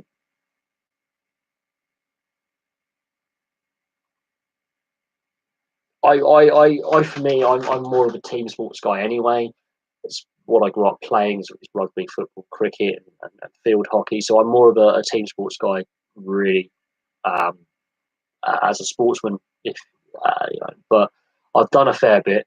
I think that the care and the duty of care and the welfare of the athletes, the boxers and the MMA fighters and the kickboxers, there are some big concerns there. The doping controls are a joke. Tyson Fury didn't get caught doping; he admitted to it, and his drug misuse. The doping controls are an absolute farce. The fact that you've got like how many belt unifications are there? There's like is it 4 or 5 boxing governing bodies? Now you've got the word WBO, WBA, and all this. There's not one unified world heavyweight champion of the world. There's like 4 or 5 boxing governing bodies. The whole thing is brutal. I mean, don't get me wrong. I used to love boxing and watching it, and I was a kid watching Mike Tyson bite Amanda Holyfield's ear off. But I do have my concerns about the welfare of the fighters. There are, I think it is a brutal sport, and you've got to look at the average age they pass away at as well post retirement. And looking at some of them post retirement, how many of them have had legal issues and issues away from the ring. So there is a big issue of the welfare of boxers and the fighters. But that's another debate for a whole other video. And I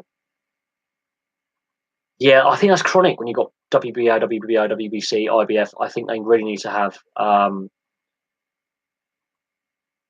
a unified overreaching, well-governing body, because that's just a joke.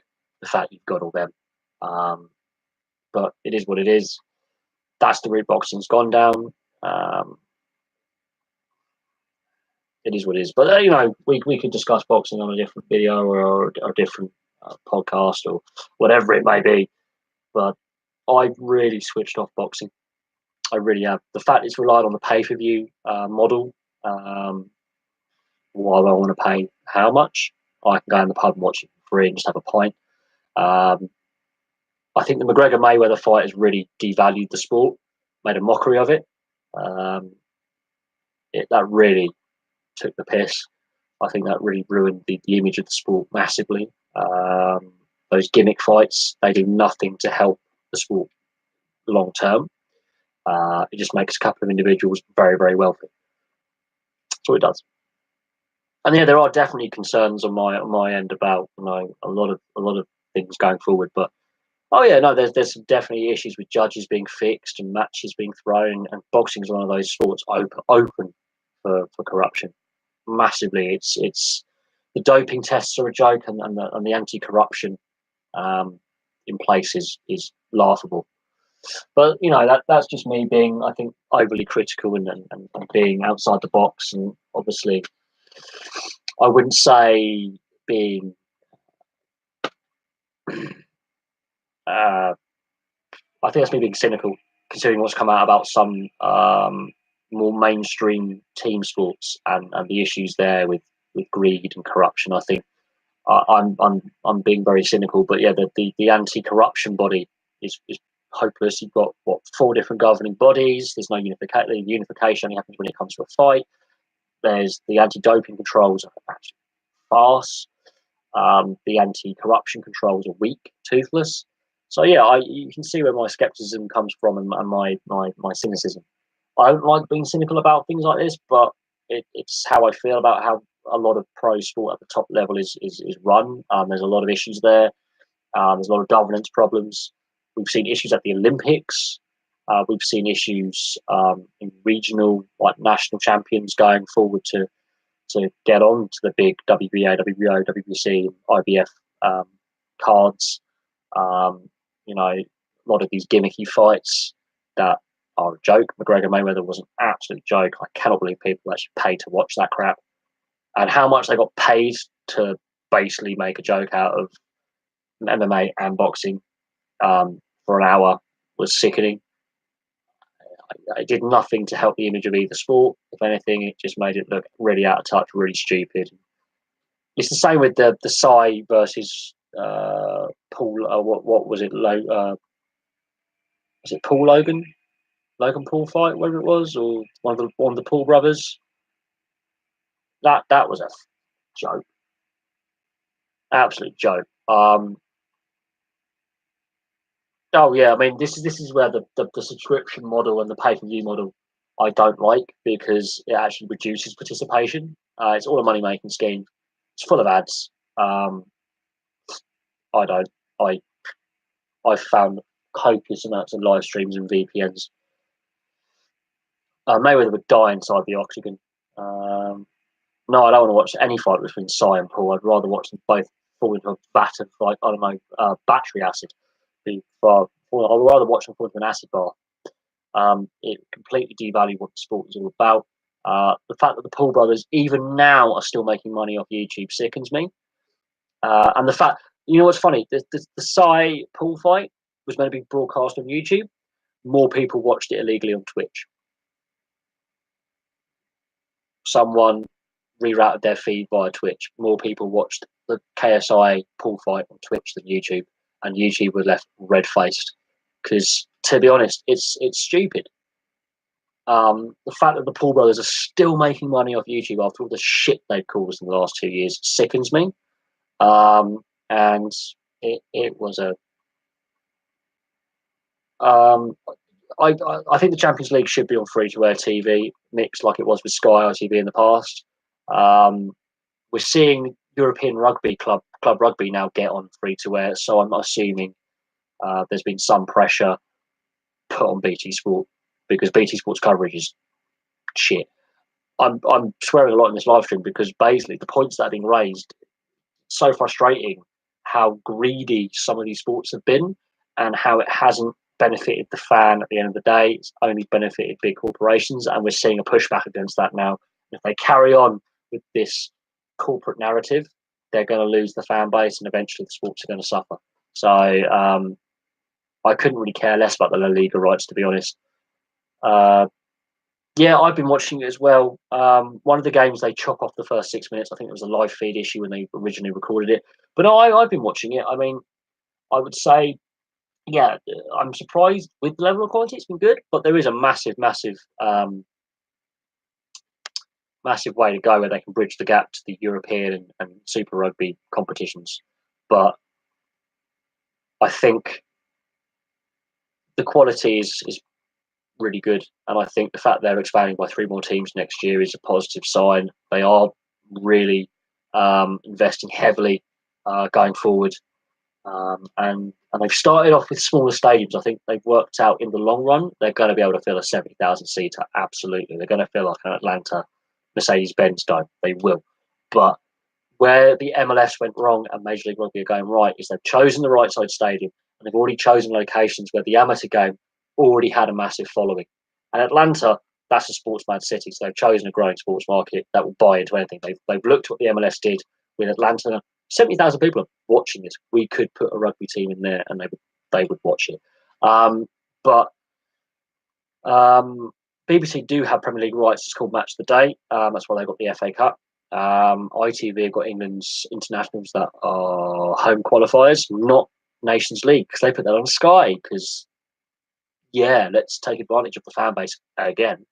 My thoughts on Arsenal. I think there's still issues there, but I think Unai Emery wants to put his imprint on that squad going forward. I think there is time for Unai Emery to have a good. I think it's for next season. I think they're going to look forward to getting that winning mentality back. I think there was still too much of a legacy from Wenger there. I think there was still too much of a losing legacy from the second half of Wenger's reign.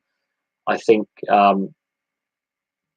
the pieces are in place now to building blocks, but Arsenal haven't spent big in the transfer market for some time, and there is an issue where is there going to be enough transfer funds for next year and going forward? That's another issue. And the fact they've let Sanchez go for basically a free and Aaron Ramsey is leaving on a free at the end of the year is an absolute farce on Arsenal's part. Emery, yes, he does look like a vampire. The FA have chased the money, and that's at the detriment of the game. And the attempted sale of Wembley didn't go down well with the governments because they would have made a loss, and that would have been a joke. I remember BBC used to have the old Cup Winners' Cup, and there's hopefully that's coming back with Europa League 2. But I don't know. I think UEFA have completely mishandled European club football, and there are plans to interfere in our club competitions over here domestically, which is not going to sit very well. It wasn't rumours that he did actually attempt to undervalue the stadium by half, try to bid for it, and then people realised, Mr. Khan, you're a crook, F off. Eventually, when the allegations of him actually being criminal came out, he suddenly withdrew the bid very, very quickly. So there are issues with the governance are full of, and the FA. The FA are not governing for the fans or the game. The BBC will never get any sport. The BBC are hopeless with the BBC are actually losing sports rights. They've had to share them more and more. The BBC is badly run as well. We could discuss the media rights is a big discussion point. I had it up on the board earlier. And Sahid Khan, he's been accused of some dodgy dealings. So we will see going forward. The whole issue with the Champions League TV rights, BT have got a monopoly, which is technically illegal. Putting it out there, it's technically illegal, but because it's football and it's not an individual, it's not a whole sport, it's only part of the sports portfolio. There's still enough live football on free-to-air TV for them to get away with it. Quest have got some of the Football League rights and highlights, but not full games, which again is a problem. And the Football League, the Championship League 1 and League 2, a lot of clubs are basically broke. and that's an issue. What do I support? Um, Where's the magnet? There's the magnet. What football team do I support? There you go. For me troubles, there's that one. I support them. For me issues, I'm just going to leave that up there for a while. Champions League, the quality of football for me is lesser now than what it was 20 years ago. That's my personal opinion on the quality of football that we're currently seeing at club and international level. I think I'm not from Lancashire, no. I think the quality of football as a whole is less now than 20 years ago. My personal opinion. You take things away from free to wear and you put it behind a paywall, less people are going to want to play and watch. And we're seeing so many scandals with football as well that the brand is damaged. People are looking at other sports going, why would I want to spend my money on a sport that's so corrupt? Hey, the Vegas coverage guy, or this guy, lives in Vegas, just joined. Passionate hockey fan. And people were saying hockey doesn't work in Arizona. He's a Coyotes fan as well. People say it doesn't work in Vegas. It definitely does. What's happened with Leeds? They've got a crazy Italian owner, so nothing's changed there, just the owner has. And they've got a crazy Argentinian manager, and they've been, it's Leeds. If they fail to get up, I think Leeds have had so many issues for so long now. The issues with Leeds date back 20, 25 years. And I think this is what happens when bad structural management and bad decisions off the field have actually damaged the team for a generation on the field. And the same can be said for so many teams in so many sports. The Edmonton Oilers, really chronic off ice issues, have led to the team being crap since the 90s. And Bradford Bulls, great on the field for a period of time, really successful team. Off the field, all over the place. Look what they are now. A whole host of teams, whole host. Leeds United, Mr. Hanson, why did you give in to BT? Why give them your money? Why? I think people need to boycott BT because they're absolute crap, and it's killing the game. I think. Well, I don't know who will get relegated. We're still very early in the season. I think it's important that the Broncos. I think the Broncos is early. I think the Broncos. The issues with them is that they obviously fell out the Super League, and it took them a while to get back. And this is the issue with the £1 million game, isn't it? They missed out the year before, got up this year. I think rugby league has got issues financially, and it does make it hard for teams to compete once they get back in.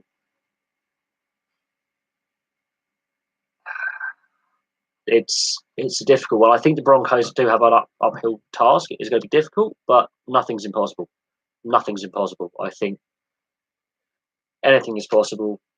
The Leeds Rhinos aren't the team they were, but they've been so successful for so long that era had to come to an end. That generation had to come to an end. That dynasty had to come to an end, and it's back to rebuilding again. But no team's too big to fail. This is where I think the difference between the European style of promotion relegation and the North American franchise system is so paramount. So different. It's mad.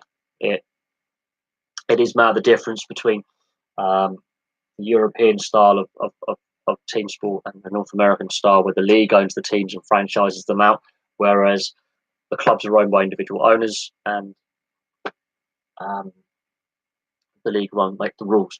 Do I think the FA Cup has lost its touch? Well, I've seen a lot of empty seats the last couple of seasons. I will admit that, a lot of empty seats, and I question the ticket price and the timings. I do. I question the ticket pricing and the timings. Um, but the fact that Wolves, Watford, and Palace are doing so well in the FA Cup, I don't think it's completely lost its touch. I think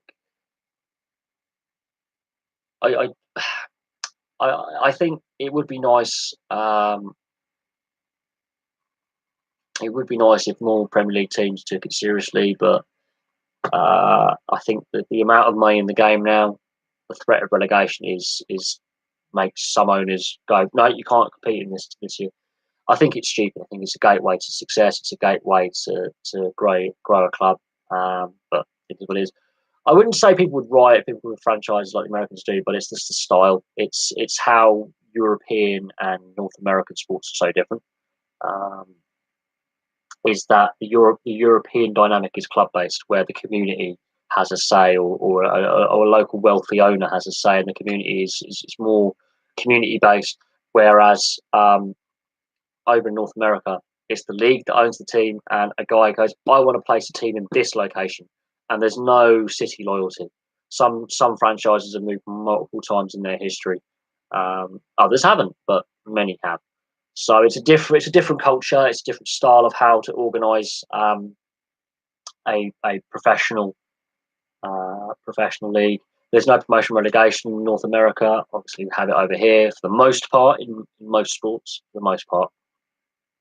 So it's different sporting cultures. It's a different way of organising a league. It's a different way of running a league. It's a different way of teams to enter a league. But uh, no, you'll think to find out the ice hockey was being played in the 19th century, from the 1850s onwards. The Oystons at Blackpool, yes. The Oystons at Blackpool and the FA Cup leading Leicester team, I do agree on that. The Oystons at Blackpool, yes, it's gone into receivership. They've lost control of the club. The Charlton owner now saying he wants the EFL to buy the club. He's actually demanding the EFL buy the club off him. The whole thing with the fit and proper persons test. We've gone on about this a lot on the channel.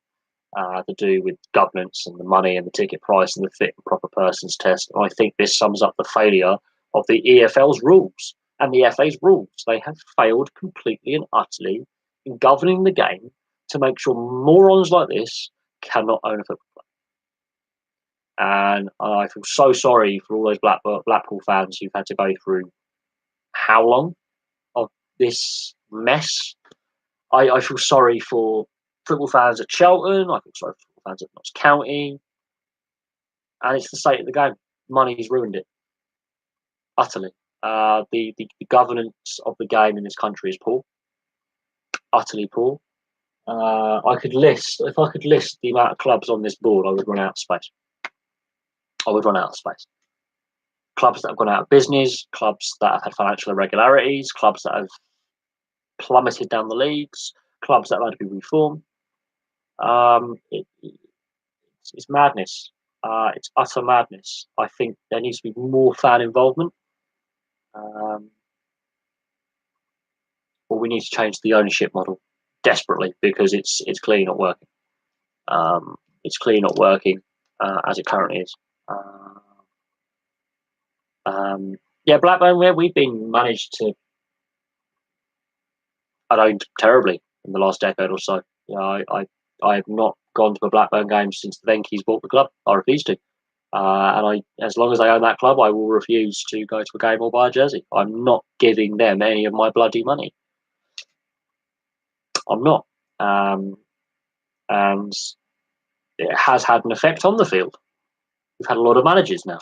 We had a long period of managerial stability with Mark Hughes, and admittedly Sam Allardyce, not a fan of Big Sam, mind. A long period of stability with just a couple of managers, and we did really, really well. And then they came along, and it all went horribly, horribly wrong so very quickly.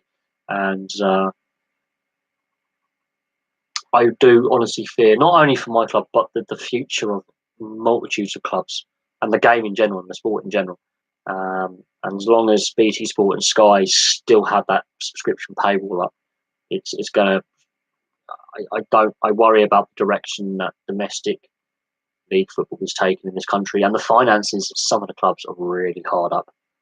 I'm sorry, but you've got to look at the financial positions of the majority of the clubs in League One and League Two, especially.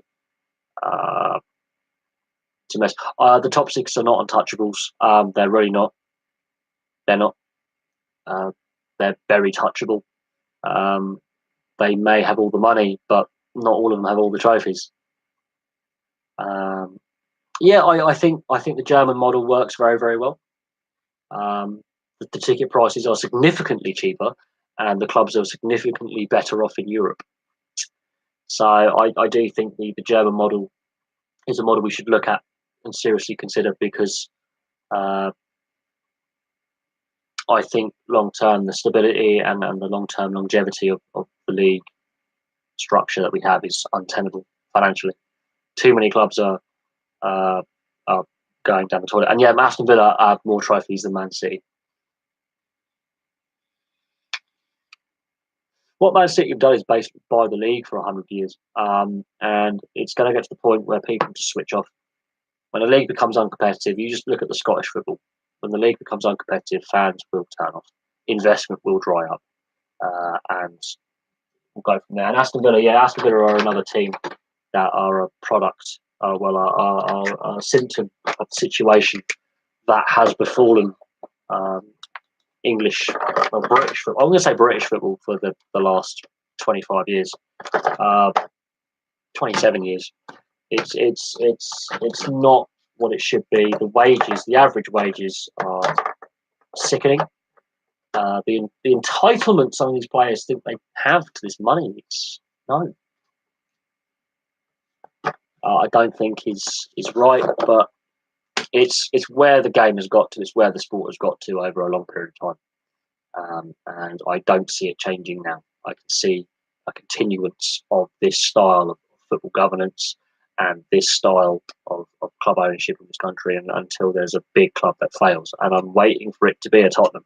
I'm waiting for it to be a Man City. I'm waiting for it to be an Arsenal, Man United. When a big club like that really goes tits up, then people will start paying attention. Aston Villa came close, but they weren't in the Premier League. Portsmouth, I think, should have been a warning sign 10 years ago about the chronic mismanagement of professional football in this country. Nah. When a big Premier League club goes tits up, we might then see some action. But until then, we've had warning signs. The FA has chosen to ignore. We've had warning signs. The Football League, the Premier League, has chosen to ignore. It's a matter of time. I think the question was asked earlier: how long can the bubble last? I don't know. I don't know how much longer the money bubble. Everton only got relegated several times in my lifetime. 96, they were fourth bottom.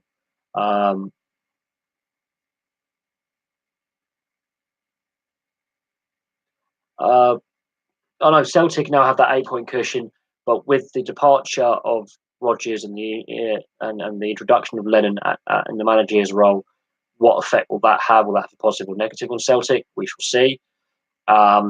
Also, Kilmarnock and Rangers and Hearts all led the league this season, which is great. And there's been 7 different clubs in the top 4. So for the future of Scottish football, it's starting to look really tasty. I just feel really worried that Celtic are going to win again, and then that's it done.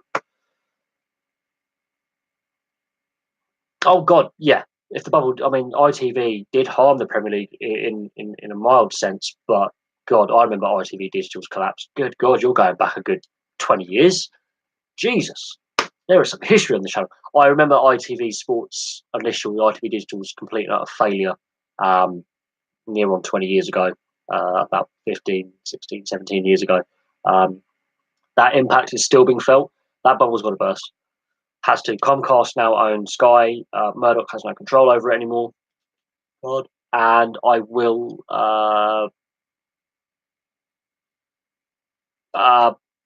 think with the fact that Sky is no longer controlled by the Murdoch scum, Comcast might change the business model and put more free-to-air stuff, because people are switching off subscription TV, and if that as a media group wants to survive, if it put it free to air, people will watch it. Free to stream on the internet, people would watch it. Pay to stream, pay to view, people are switching off massively, and at the end of the day, when that bubble does burst, and it will, because it'll be a Setanta like it was for Scotland, or an ITV Digital like it was for the Football League, and to a certain extent the Premier League, it will have massive implications which will be catastrophic. But I'm waiting for a big club right now in the Premier League to go bust, or get relegated. And if that's something like an Everton or a Tottenham, because Tottenham have spent a lot of money on this stadium, won no trophies for 10 years, and they've been close to relegation several times. And if they don't win something soon, Pochettino's out. And I think Harry Kane's overrated, but that's my personal view. On the ice hockey thing, I've done a video on the history of British pro leagues in ice hockey. It's on the channel. We don't know what the new league's going to look like, and I'm going to wait for any announcement that comes out because there are meetings taking place this month. So we will have a rough idea going forward what's happening. Man United's got massive debts, massive, but it's a tax write-off by the Glazer family, and that's why FC United of Manchester is set up. Manchester United got massive debts. A lot of the clubs have. Christ, Man City. The only reason why they can survive is they've got all of Dubai's money. Plain and simple.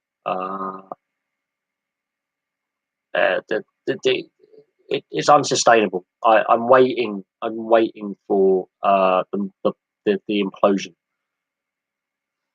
and it'll be massive, and it'll be catastrophic, not just for football but for a variety of other sports and the support industries. So the catering firms, the cleaning firms, the administration firms, everything that has to do with pro sport, legal firms. When the bubble does burst, it is gonna be catastrophic. But it is what it is. Anyway, I'm going to leave that there because I've been going now for 3 hours, and that's a long stream. I need to get something to eat, so I appreciate all your patience whilst we've done this. And there's been a lot of good questions today, a lot of good questions, and we discussed a lot of good points. And the whiteboard got really lots of doodles on it, so I'm really appreciating the questions today. But I've got to get something to eat because I am absolutely starving, and I don't do these live streams as much as I used to, and I've rejigged them a little bit to make more podcasts, so they're a little bit different from what they were. So we'll see.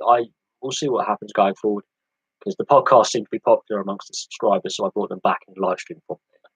There we go. Thank you very much for watching, guys. I appreciate all the lovely questions, and I'll have some more videos for you soon.